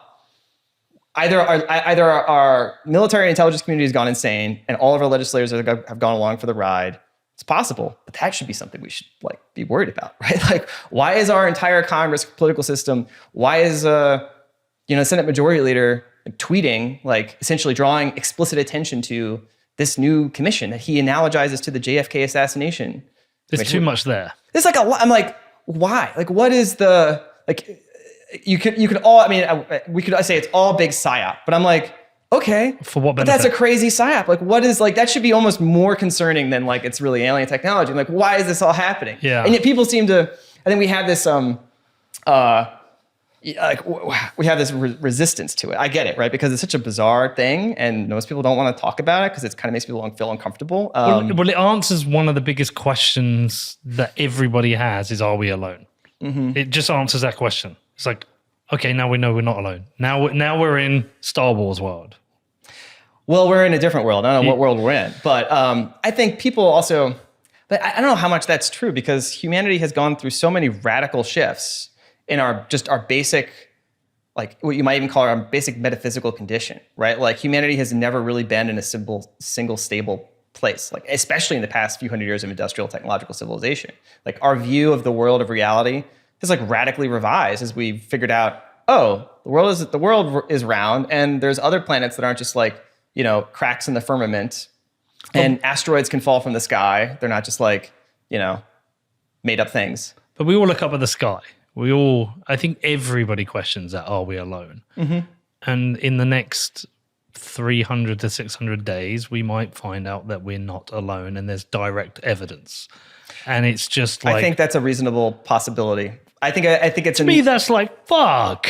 That's like something we've thought about. I don't know if it's about you, but that to me is like a holy fuck moment. Of course. More than anything in my life, that's a holy fuck moment. We're not alone. We might even see, well, we don't know what we'll see. We might see a craft and go, fuck, here it is.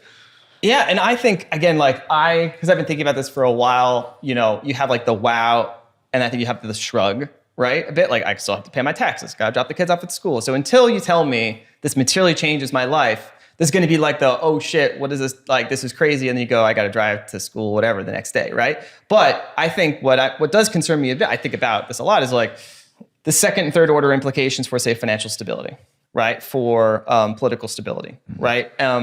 This is why it's a very delicate thing, right? If this is true, I mean, only 90%. I'm pretty sure the median person watching this is maybe like 25, 30%. But if that's your median creed, maybe you're zero. But I don't think you should be zero, especially if you're paying attention to what the Senate's doing and what the Congress is doing. Maybe that's only enough to get you up to 5 or 10. But even if you have a 5 or 10% credence on a world-changing scenario, like if you're, if you play in like markets, right? Like you're like, I think about tail options. I think about, there's a tail event for, every option price, right? And maybe it's underpriced at the moment, right? It would be my. Now, I don't think I can bet on this. I don't think there's a good market for this. No. I thought about it. It's hard to think about how you would put a good like directional wager on disclosure, like what financial assets would move up or down. It's an interesting sidebar. But I actually think what's interesting to me about the implications of if we get to this point where the government sort of slowly boils the frog, I don't think it'll be like an event where like all of a sudden the president says Press conference with little green men. I think it'll be a slow build, like they're putting in place a framework, right? So like because we think about like big, like our whole political semiotics and symbology around like the inauguration, we literally construct an edifice. There's certain rituals that we perform. Everyone gathers in a certain place, essentially incantations of oaths and yada, yada, yada. And, nothing like physically changed, right? But you've now transitioned power in an official process, right? So we, human beings, ascribe a lot of meaning to, social fiction, social, what you call prestidigitation, right? Like magic tricks, right? Like, an inauguration is a magic trick that everyone believes. Like, what does it mean to transition power? Like one president leaves, it's like, oh, they don't sleep in the same bed. But what it really means is that some person put their hand on a Bible, said an oath in front of a lot of people. Everyone watched it. Everyone believes that now that person is what we call the president. And that person's not, right? Now that's a political topic, right? But like that is that means a lot, right? That is what shifts belief. And that shifts the whole structure of political and power arrangements in our society. Those things are triggered and now different people can give orders to the military. Different people can launch nuclear weapons because of that social fiction. So these are extremely powerful systems of cultural production reification. And I think we're going to have to construct a similar thing for this. And that's, I think, what you're seeing now with, like, that's really what, to me, that commission is the most important thing that has ever happened in this entire, probably 75-year history of the subject. It could be a gift. Arrival, look into Hollywood. You've seen the implications. Arrival. Yeah. So now if you want to go into can there be a gift here that's just going to change humanity? Is this good news? Is this bad news? Yeah. I've been giving you kind of my analytic assessment of the situation as it pertains to the legislative developments, the different classes of explanation, my personal sort of epistemic journey to elevate my credences by looking at these different pieces of circumstantial, firsthand witness testimony, et cetera. All this amounts to, okay, if I'm 90%, non-human intelligence. But what does that 90% ascribe to those other 4 categories of explanation? Do I think it's some extraterrestrial cousin who's coming here to kind of be our big brother / guide? Are they here to contain us because they think we're a threat to them? Are they interdimensional beings? Are they us from the future here to warn us of an impending cataclysm that they want to prevent? Are they, ultra-terrestrials that have been here for hundreds of thousands of years and they're just like stuck here for whatever reason? I really don't know. I have no evidence one way or the other. I find myself like radically moving pretty quickly because I don't have one feature when you don't have a whole lot of evidence is that one, you should update a lot, right? It doesn't mean you shouldn't update, but you should update very, very frequently, right? That's, I think, that some people have a mistake in reasoning where if you don't have enough to change your mind, you shouldn't just change your mind. But actually what it means is you should constantly be jumping from alternatives, but you're like the sort of what you might call like the reaction function or like the energy gradient that flips you from one belief to another belief should be pretty low. So you can explore all of them. And that way you're never locked in. Because if you ever stick in one belief, then you're usually, psychologically, you tend to look for evidence that confirms that belief. You tend to want to, reject evidence, even potentially strong evidence that really works against whatever you've kind of anchored on. So if you don't anchor on anything, then you can kind of like play with everything. But it also makes it very hard because you could ask me today and think, yeah, I just read an interesting paper that I think is, really cool that if it's correct is a good sort of candidate theory of quantum gravity. In this theory of quantum gravity, in fact, the conformal future and the conformal past are essentially identical, which makes time travel potentially like theoretically possible. And so maybe now if I see there's a candidate unification of quantum gravity that makes time travel at least theoretically feasible, that should like instantly tell me to update on my time travel credence. Because before I read that paper, I would say, I don't think time travel is physically possible. I have a metaphysics of time that thinks time is relatively objective. There's no like threads of time. There's no multiverse. It's just one universe. It updates like a computational process going to the indefinite future, which is like literally unmade or literally made as it happens. But if I change that view, then I should change the view of what could explain this technology. So that's I think. But people are very unsatisfied with that because people want to know, what is happening here? And I think fundamentally you just have to be very comfortable with being uncomfortable. I'm okay with just knowing.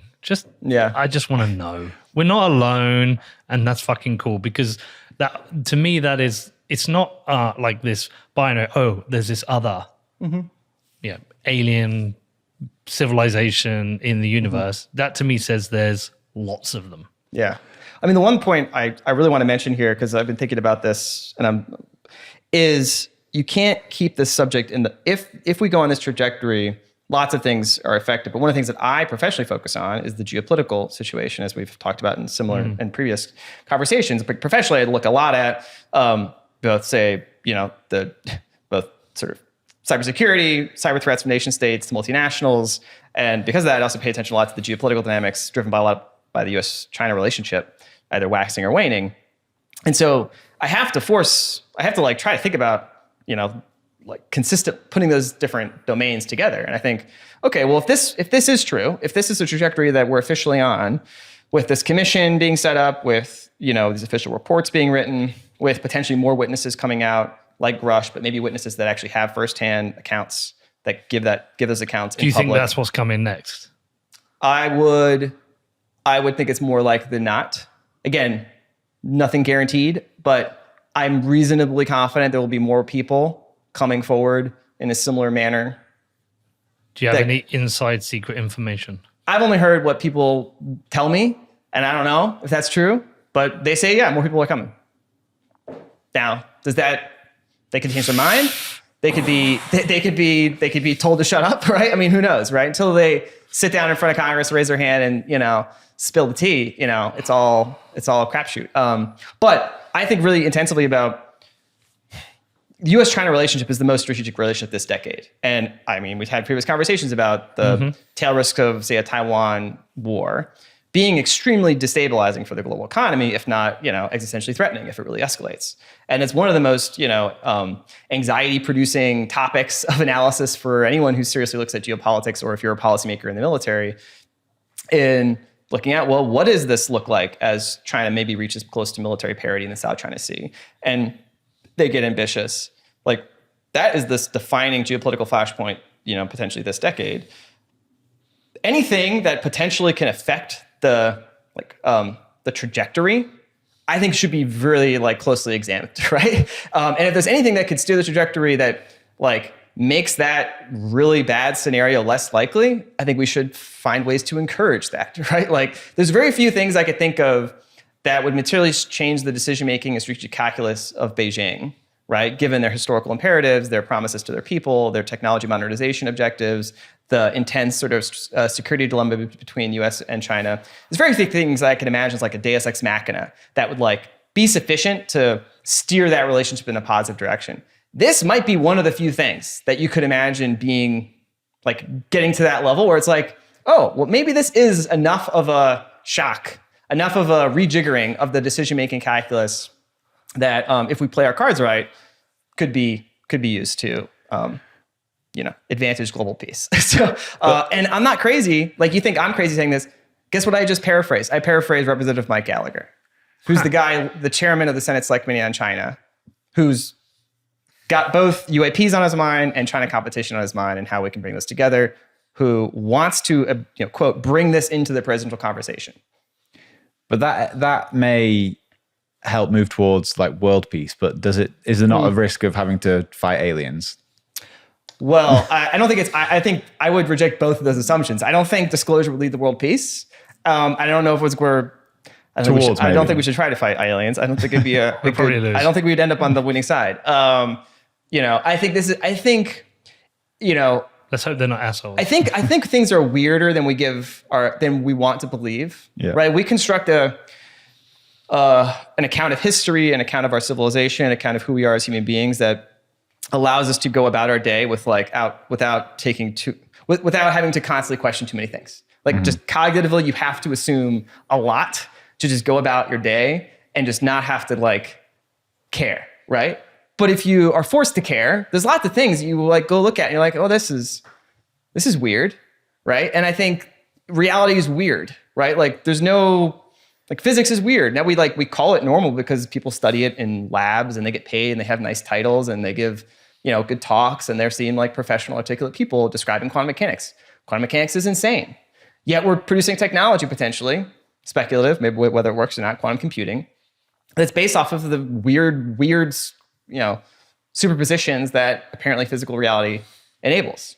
We just accept that. Okay, so there's a certain category of things that are objectively bizarre, but we've put into the box of normal, and we've built technology, systems, and arrangements of power and money and funding and technology and businesses premised on them.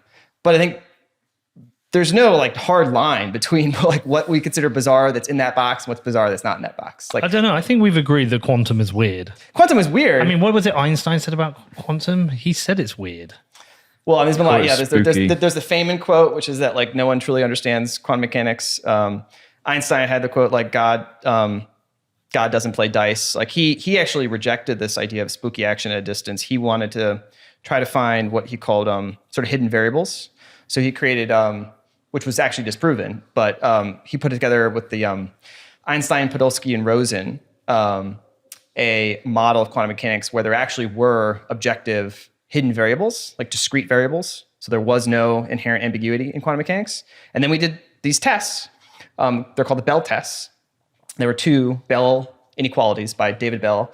They did these tests looking at sort of entangled photons and entangled electrons, and they basically found that you violated these inequalities and there actually are no hidden variables, that there's an implicit trade-off between non-locality and determinateness in reality.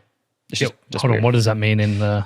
I mean, nature at a fundamental scale is fuzzy, right? The object in quantum mechanics is a wave function.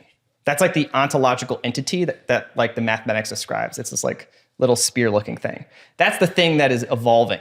There's a Schrodinger equation, which basically says this is how this wave function, which is defined as an energy field over a manifold, just like this, spreading out. It exists in all defined space. The equations of quantum mechanics, the Schrodinger equations, say how that curve sort of moves over time. And then when you make a measurement, sort of the measurement problem of quantum mechanics is we never actually see the whole wave function. We don't see an electron everywhere. We see an electron here. Because when we see it, we're making a measurement that what's called collapses the wave function into a determinate particle with a measured energy and momentum. And so the mystery of quantum mechanics is you have these sort of discontinuities between the unitary evolution of the Schrodinger equation, which describes an object that exists in superposition in all possible sort of energy states, what they're called like eigenstates. And then you do a measurement and it collapses to one measured eigenstate. And there's a sort of a philosophical question of like, well, is that a physical process? Are you actually collapsing the wave function? It's created a whole, I think, somewhat more mystical and ill-founded conceptual confusion about like the observer's consciousness is manipulating reality and like you're measuring it with your brain. But it's still a mystery of like many world interpretation of quantum mechanics where the wave function doesn't collapse at all. And in fact, what I was just referring to in that physics paper I was just reading is it takes, just basically bites the bullet and assumes quantum mechanics is true at all scales and there's no collapse. Which basically like the full many worlds interpretation, the sort of Everettian interpretation of quantum mechanics. And that in fact, there is no collapse. There's just an infinite number of all possible conditions that obtain. And you sort of play that out to all possible scales and you can do some interesting sort of gauge dualities that show that, you know, you get consistency mathematically. Philosophically, it's bizarre. But that's sort of where this gets you is like, that's why I did physics philosophy as an undergrad. I think the UAPs, if they're real, manifest some knowledge about physical reality that we don't have, which is going to force like all revolutions in physics forces like a fundamental conceptual like reevaluation of how we think about the world. Like we think about the world very differently now that we figured out quantum mechanics, but we know quantum mechanics isn't the final story. Like everyone looks at Einstein's general theory of relativity, we look at quantum mechanics, and they work in their respective domains, but they don't work when you try to examine them in domains where you need, like say, high mass and tiny scales, like black holes or the Big Bang, and the equations are mutually inconsistent, and that's where we've been stuck. And so, yeah, like the speculation is maybe we're not stuck actually. Like maybe somebody has this secret physics knowledge that's been inspired by their study of UAPs, but just like how maybe if we had gone back in time, if we had the ability, if the US government had the ability to like keep all of nuclear physics secret, would that have like prevented some of the like proliferation risks? If nobody even knew that like nuclear physics was possible, I'm arguing against myself, but like just being hypothetical.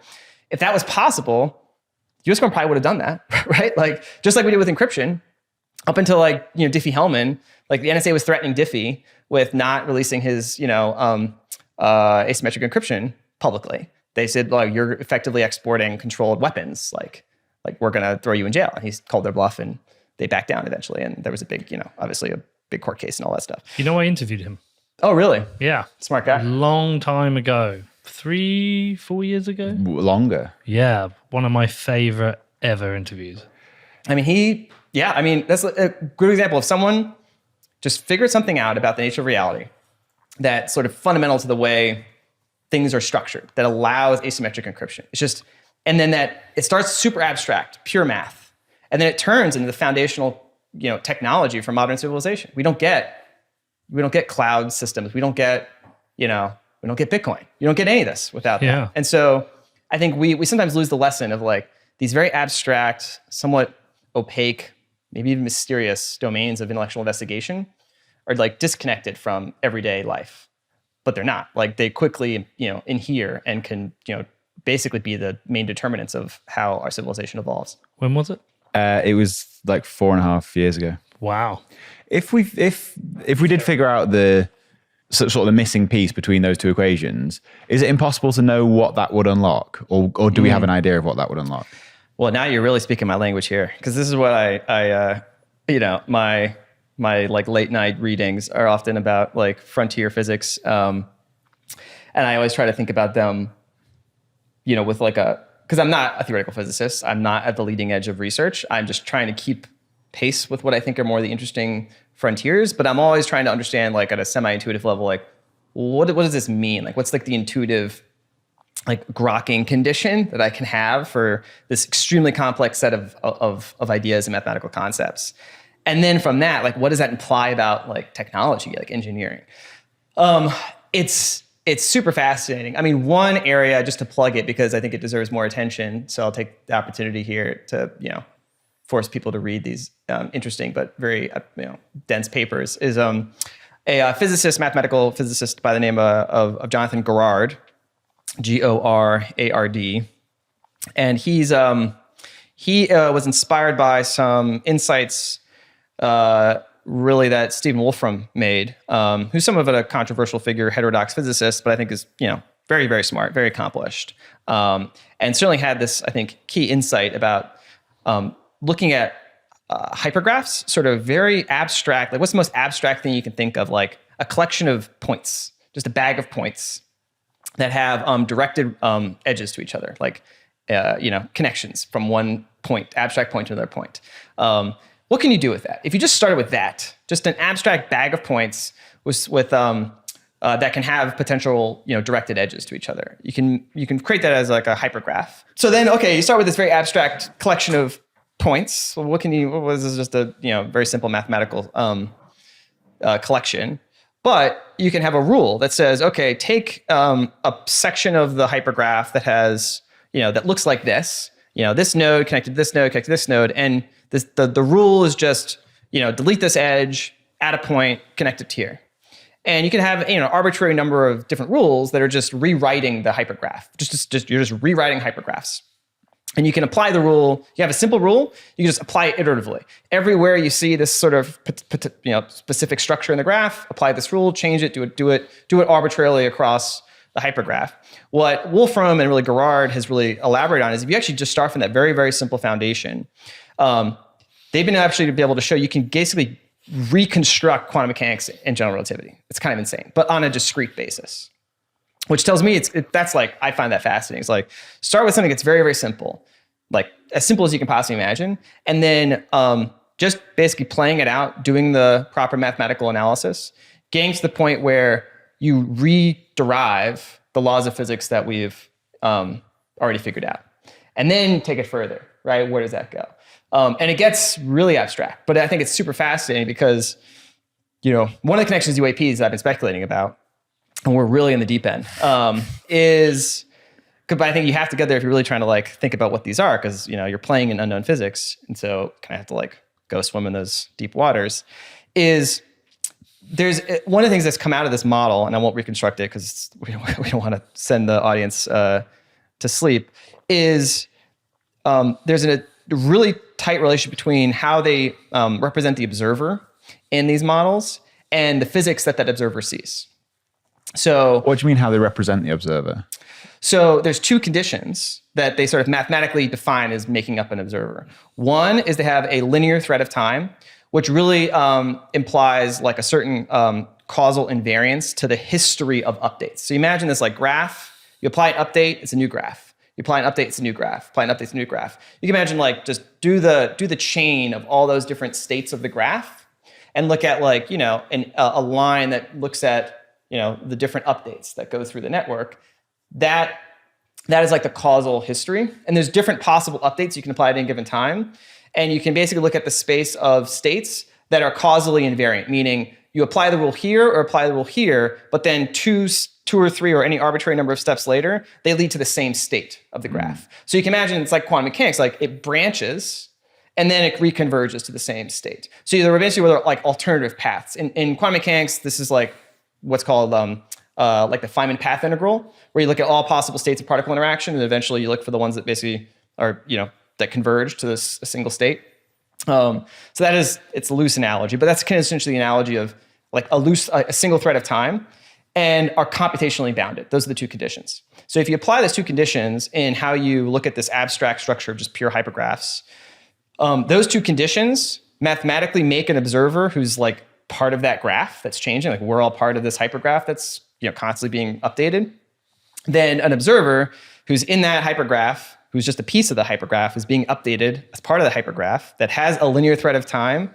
What it sees in this sort of structure, what it can look at, say in its what in general relativity is called it's light cone, which is really just its causal history, its causal past, its causal future. Which possible influence in its past could lead to its state, which possible influences from its current state could lead to the future. It's kind of like hourglass shape, but in a discrete fashion, because this is just a graph, not a continuous manifold. Then those conditions of having this sort of causally invariant thread of time and having, so it's the observer just is that history, and it's computationally bound. I mean, there's a finite amount of computation that can be packed into a single volume of that network. If you just have those two conditions, then that observer perceives a manifold-like structure that obeys quantum mechanics and general relativity. You kind of rederive the equations of the Einstein field equations and the Schrödinger's equation from those just two key conditions. But the main difference is that it's all discrete. In quantum mechanics and relativity, the main thing I've always disliked about those, like the unification approaches, they kind of assume a background of space. They assume a continuous manifold, and these are just fields that sort of play out on top of that manifold, where there's a structure to that manifold, like continuous geometry. But like it's I don't know, like continuous stuff is it's like the old Zeno's problem. You zoom in, you zoom in, you zoom in. There's no inherent scale. Whereas if you have a discrete structure, there is a fundamental scale, and the universe is just fundamentally discrete. But you create a discrete version of quantum mechanics and general relativity. But I find that fascinating because one of the implications for, say, like thinking about both AI and UAPs is it embeds the concept of an observer like deeply into how you think about what physics you see. And essentially the space of physics, the space of minds defines the space of possible physics, but not in like a wooey spiritual way, but like in a hard mathematical way. And so you have to think about, well, what would other minds that are defined differently like see in reality? And this gets to like the last sort of bit of abstract physics talk here is I mentioned like you have these rules that you can apply. Well, what if you could apply a single rule, you could apply you could apply 2 rules, you could apply 3 rules. What if you applied every possible rule?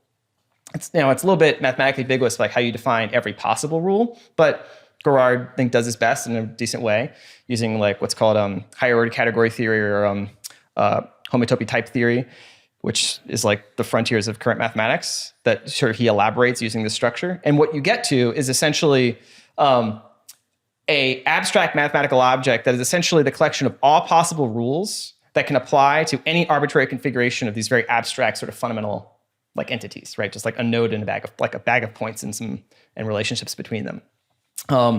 And they define this like what in category theory is called like an infinity one topoise or an infinity groupoid. We're really going up there. But it mentions like this big braided abstract ball that's like in the ethereal realm, right?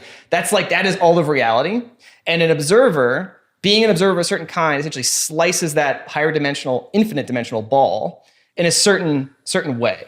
And slicing that higher dimensional ball in a certain way, like being an observer of a certain kind, like gives that observer a universe, make that observer see a universe, the one that we see, sees a universe of 3+1 dimensions with quantum mechanics relativity as its basic laws. Which implies if you could slice that higher dimensional structure differently, if there was a different foliation, is what mathematics is called, there'd be a different rule of physics. Now, conceptually, right, think about, is that a multiverse? Is it just one object sliced different ways, perceived differently? Is it like this interdimensional blob? But I think, I don't know, like that's an interesting question of like, we assume that every mind that exists in the universe is going to see the same universe as us, but maybe not. Maybe actually there's different aspects of reality that you only perceive when you have a different sort of cognitive structure, a different conscious structure. So that's really, you're going really into the bar conversation later tonight. Could you re-explain that all in a bar later? Could I fuck? But more reading, yes. Could the... No, I'm not even going to try. If we do have another being that is living under a different set of physical conditions, would we be able to interact with them though? Oh yeah, this is a fascinating topic. And actually, Stephen Wolfram has done an interview with Lex Friedman, and he talks about this specifically because inherently, communication is about information exchange, and information we think is in computer science is like a information theoretic concept, right? Like if you think about it, like everything is computation, right? Like there's a certain way of describing something that at a certain level of detail accounts for all of its apparent properties, right? So like physics is essentially just a way of mathematizing how the universe as a ball of information is computing itself. So we are blobs of information computing ourselves, structured in a certain way that gives us consciousness. And aliens might be structured in a slightly different way. So I don't think we know like what are the conditions under which you can transfer information from one blob of computing to another blob of computing. We have this problem with like dogs. Like how do you commune with a dog or a dolphin? I mean, I think it's just like an analogy from there to like aliens. And like we can communicate with some of these other intelligent creatures, but very we're very roughly, right? We can't get all the high fidelity exchange that human beings have evolved as a social animal to not just communicate verbally, but to read all the delicate signals of the sort of maxillofacial movements and embedded expectations. We have an entire dedicated brain region, the Broca region, that's just for language. So there's no implicit reason why, it's not possible to have communication, but I think just you would expect it to be very, very difficult, right? And that I think is one way to think about, the UAPs coming here is it's not, if you just dropped in a community of dolphins that were building nuclear weapons, you're how would you tell them it's a bad idea, right? Go and just start squeaking at them and hope that they understand it, right? I don't know if that would work. You have to find some way to communicate with the dolphins in a way that would be intelligible to them, that they would get the message across, right? And maybe that's what you're seeing is you find some way of sending messages in whatever way that you think can go, but it's probably going to be somewhat lossy because every system is fundamentally unique to its own pattern of embedded communication in a certain social group or species. It's highly evolved and attuned to how their brains interpret information. So it's very difficult to think that you could construct a seamless way to communicate across that sort of. Maybe rather than try and communicate, you just figure out how to remotely turn the nukes off. Yeah, I mean, you might just do things that are kind of obvious. Yeah, but so one interesting another paper folks should read is by Robin Hansen, who's a kind of a polymath economist, super smart guy. He was thinking about this topic, and a lot of my ideas are sort of inspired by him as well, because he takes a very similar kind of try to be as rigorous and Bayesian as possible about this topic. And he's looked at the sort of panspermia hypothesis, which is sort of in the ET version of subset 4, which is based off of what we have decent physical scientific evidence for, right? So, for example, we know that the Earth was born as part of the solar system in a stellar nursery with about 10,000 maybe other stars. 5 billion years ago. And so there are 10,000 other star systems that were all kind of born in the same gas cloud. And in that sort of first several hundred billion years, there was a lot of material exchange between these different systems. So they're close together. So they're constantly being bombarded by asteroids and other, just sharing crap around. And so you can imagine if, one of those star systems kind of got the spark of life, solved this combinatorial self-replicating chemistry problem on some geothermal vent. Maybe we weren't the first. Maybe some other planet got lucky before us, and then got some way up the genetic complexity ladder. Got hit by an asteroid, bunch of stuff blasted into space, drifted around for a few 100 million years. Got captured by our solar system. Eventually, landed in our oceans and helped sort of seed life here. This is a somewhat speculative but serious topic of investigation in astrophysics and sort of exobiology. And okay. That's an interesting hypothesis, but then play it out, right? Imagine, say that sibling of ours, the big brother, big sister, that had a head start on us, that evolved life, maybe advanced life, got to a point where they decided, what, we don't want to expand anymore. Maybe there's a binary choice for life. Life either, decides to expand, in which case, once it gets to a certain point, it's hard to stop the expansion, right? You send out probes, those probes can self-replicate, send out more probes. It's like a chain reaction. It's impossible to stop. And they know that could happen, and they want to stop that for whatever reason. Maybe it's a cultural reason. Maybe they don't want to create seeds of their own civilization that can come back and compete with their home civilization. Maybe they don't want their future, inheritors to be fundamentally different from them, and radically change their culture. They want to keep what they've got, so they lock themselves down. They decide not to become a grabby alien civilization. They decide to become a non-grabby civilization, meaning they don't expand. That is a very strong rule that they have, and they've been able to effectively enforce it potentially for hundreds of millions of years if they've gotten this head start. They get to a point where they successfully enforce this rule, which means they really don't let anyone leave. They have this strong ability to enforce that rule. But they look across the rest of the galaxy, and they can detect the stars that were their cousins because their stellar composition, we can see they have a characteristic gas composition. And they might be all right, they might know about panspermia as a possibility. They might worry that another civilization could eventually nucleate in one of their sibling star systems and emerge and maybe not adopt their rule about not being grabby, may start expanding and may come and take over their civilization, which would not be good for them. And so they would probably be very proactive, and they would do the one limited exception to their non-grabby rule, which would be sending out limited probes to any potential planet system that could emerge as an advanced technological civilization. And this would be their standard operating procedure, is sort of wait around for that civilization to get to the point where it evidences capability to potentially be about to expand, be the Elon, we're launching self-replicating rockets potentially in a few decades is like his ambition. And that would be the one you'd want to intervene, right? And you maybe have a protocol, which is you detect gamma rays or characteristic energy signatures of nuclear weapons this is like the key indicator that a civilization's about to potentially be a threat to you. And then you buzz around. You let that civilization know that they're not the top dog. And you implicitly put yourself at the top of the status hierarchy, that there's an advanced civilization that's here that you can't do anything about, that can do things that you can't do, that you don't understand. Implicitly, human beings, we tend to defer to that. Like the way we select kings and presidents still is like, they have the most power. They're all the most important, most obviously impressive things around. We're going to defer to them. This is the alien version of fuck about, find out. Fuck around, find out. Yeah. And so they wouldn't want to give too much away about them, but they, sit at the top of our status hierarchy. Just if eventually we'd get the hint, and we'd either get the hint, in which case they, successfully implanted their rule about not being grabby. We voluntarily decide to agree with their rule, but there's always a catch. If we decide not to obey their rule and decide to go out and sprout in the universe, they might intervene, and that might not be so good for humanity. And so that would be the implication of like, well, maybe we should just accept the rule. And that would be like kind of a depressing reality. I don't know if that's the case, but this is like, okay, aliens are here, but maybe they actually don't want to share too much about themselves. Maybe we'll never know too much about them. They're here to basically enforce their rule about not being grabby, and that's it. And we're kind of like trapped here until maybe we figure out a way to escape. That's like one interesting sci-fi scenario. Or it's not that at all, and that's just like an interesting story. I have no idea.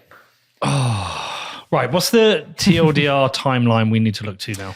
Well, this summer I think is going to be very interesting. There might be hearings at the end of July in the House Oversight Committee, which I've heard everything from to like, oh my God. So I don't know.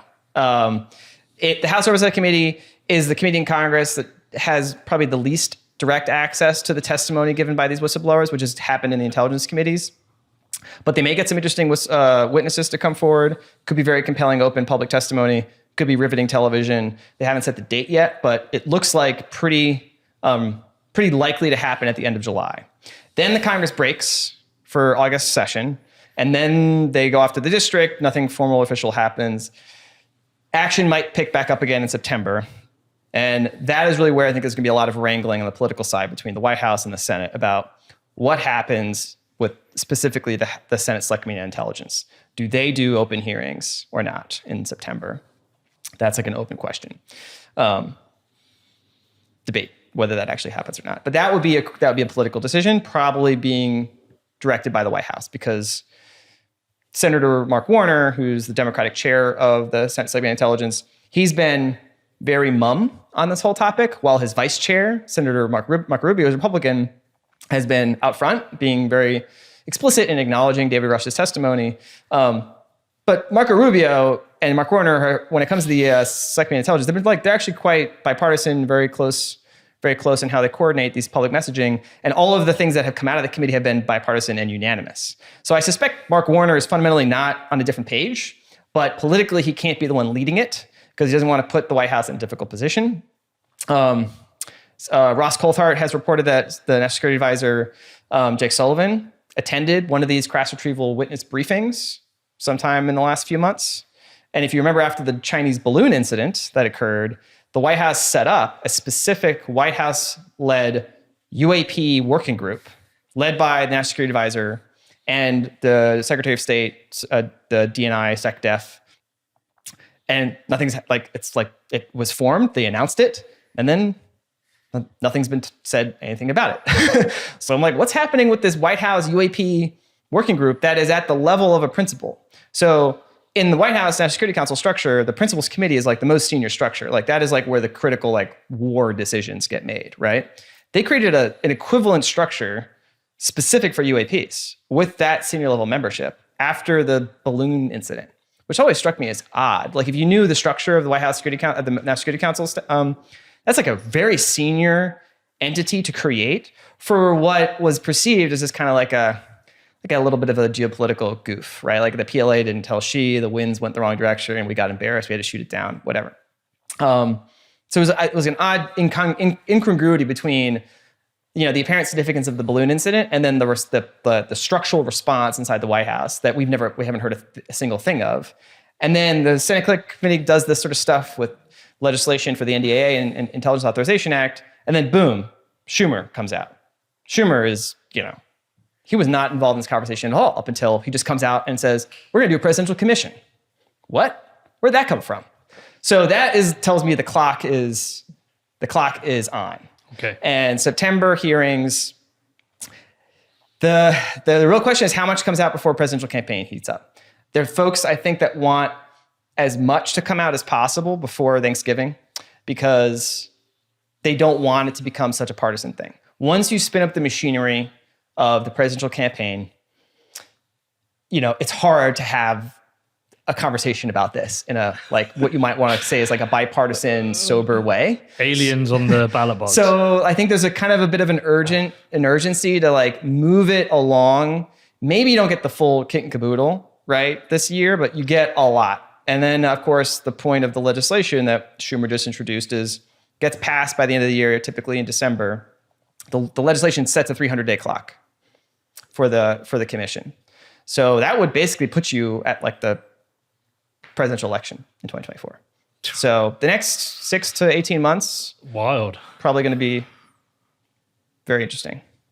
Politically, what's been decided, I don't know, my speculation, that what's safe is what we would call nuts and bolts, which is craft and maybe bodies or maybe drones, whatever. But stuff, material, objects that we can talk about that we've been trying to figure out how they work. What I don't think they're going to talk about is the whole abduction thing, which is a separate ball of wax that's like truly in like the laden with taboo and like cultural tropes, right? That's like, but if you're being a true Bayesian, right, you start with the premise of there either are or not non-human technology in our presence, yes or no. If you take the yes tree with some degree of credence, then you're like, do we have possession of these vehicles, yes or no? Branch of the tree. Have we successfully reverse engineered them to create, similar or close to similar technology, yes or no? Do they have pilots, yes or no? Have we retrieved those pilots, yes or no? Do we figure out whether they're, say, like the builders of the craft or whether they themselves have been made by the people who made the craft, yes or no? So you can, that clearly branches. And then you're like, if they're real craft flying around and people are reporting having been taken into those craft, is that plausible? I don't know. But once you've gotten to that point of the Bayesian tree, you get to anal probes. there's a reason why it's a story, right? It's because but that's how we've socially processed that, right? Because it's such a jarring possibility. The way we sort of socially digest it is we lampoon it, we make it into a cultural joke, so we don't have to treat it as a serious possibility. And then all those people who said they were abducted suddenly they're taken. If it were true, it would be sort of a grand tragedy. These people were totally mocked and derided for decades for being crazy loons. They told what if truth. They weren't, right? Yeah. I'm just saying we have to treat that as a serious possibility, and not like rely on the sort of typical cultural tropes that we've just inherited to guide us in this really bizarre and sort of dark forest of an epistemic journey. But that would be that's the thing I don't think we're going to get out of this commission. I just think it's just, for whatever reason, we decided that's off limits. We're going to get up to real and non-human intelligence, their objects, trying to figure out how they work. We're going to open it up a bit. Maybe we'll bring in big tech. We'll bring in some more scientists.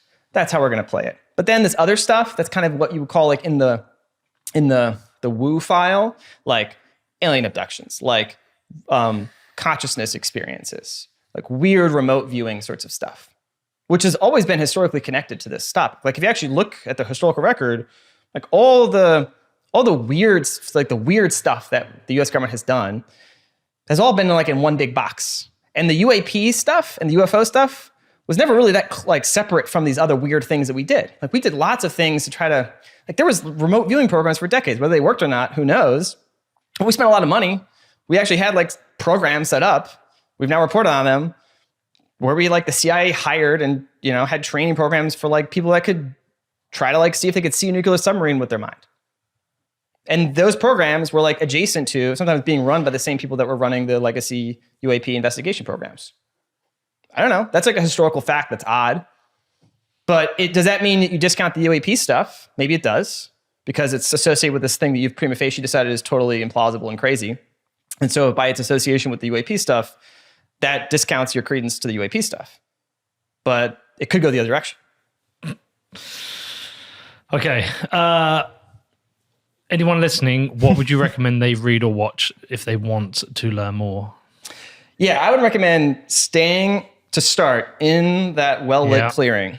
You can venture off in the dark forest and you can be lost very quickly. So in that center clearing, the book by Ross Coulthart, books by Leslie Kean, the reporting that they did, Leslie Kean and Ralph Blumenfeld did with David Grush, the interview with David Grush that Ross Coulthart had, subsequent interviews that Ross Coulthart has given. Like he's probably has the best sources that I've seen in this space. Now it doesn't mean I give everything he says 100% credence, but I think he has probably the most access to these programs and has the best sources. So I listen and basically to everything he says just to try to like get a hint. The debrief, which is the source of that original article, is a great publication. I would look at there's a guy, Dean Johnson, on Twitter who has a website, and he just tracks. All he does is tracks all the legislative stuff on this, and he's like super on top of it. And he's like really good at looking through the legislative language and interpreting it. And that's a good guide to just look at all the legislation that has been proposed and passed in the past 2 to 3 years. What's in law? Just read the language. Don't have to speculate what it means. Just acquaint yourself with what your representatives in Congress, people that we know have been privy to very like jarring claims by informed and highly cleared senior intelligence officials are writing into law. You as a citizen in a democracy should be aware of what your representatives are putting into law. Whether you want to tell them that's crazy and stop doing it, it's your prerogative. Whether you want to know more and understand what's motivating them to put that in law, and you need to know what they know, and that's your right as a citizen, then I would also contact your representatives and advocate for that. But that's where I would start. I mean, there's a whole, if you really want to get into this file, you can like read and watch all sorts of YouTube videos. Again, that can get you into lots of different, potential rabbit holes. But I just say, well, there's more than enough in that clearing for, I'd say, the average person to perk up and pay attention. And that's where I would start. There's a whole load of stuff we're going to have to do this again sometime, because there's a whole load of stuff I want to ask you on the physics side of things. Like the establishment of physics. Well, where the laws come from. How can laws exist? That whole rabbit hole, but we can do that another time. I probably won't understand 90% of what you tell me, but I'm actually not the best articulator of those ideas. I try to read about them, but you pretty much nailed the Large Hadron Collider. Oh yeah. But look, oh my God, this is unbelievable. Matthew, thank you. Thanks for having me.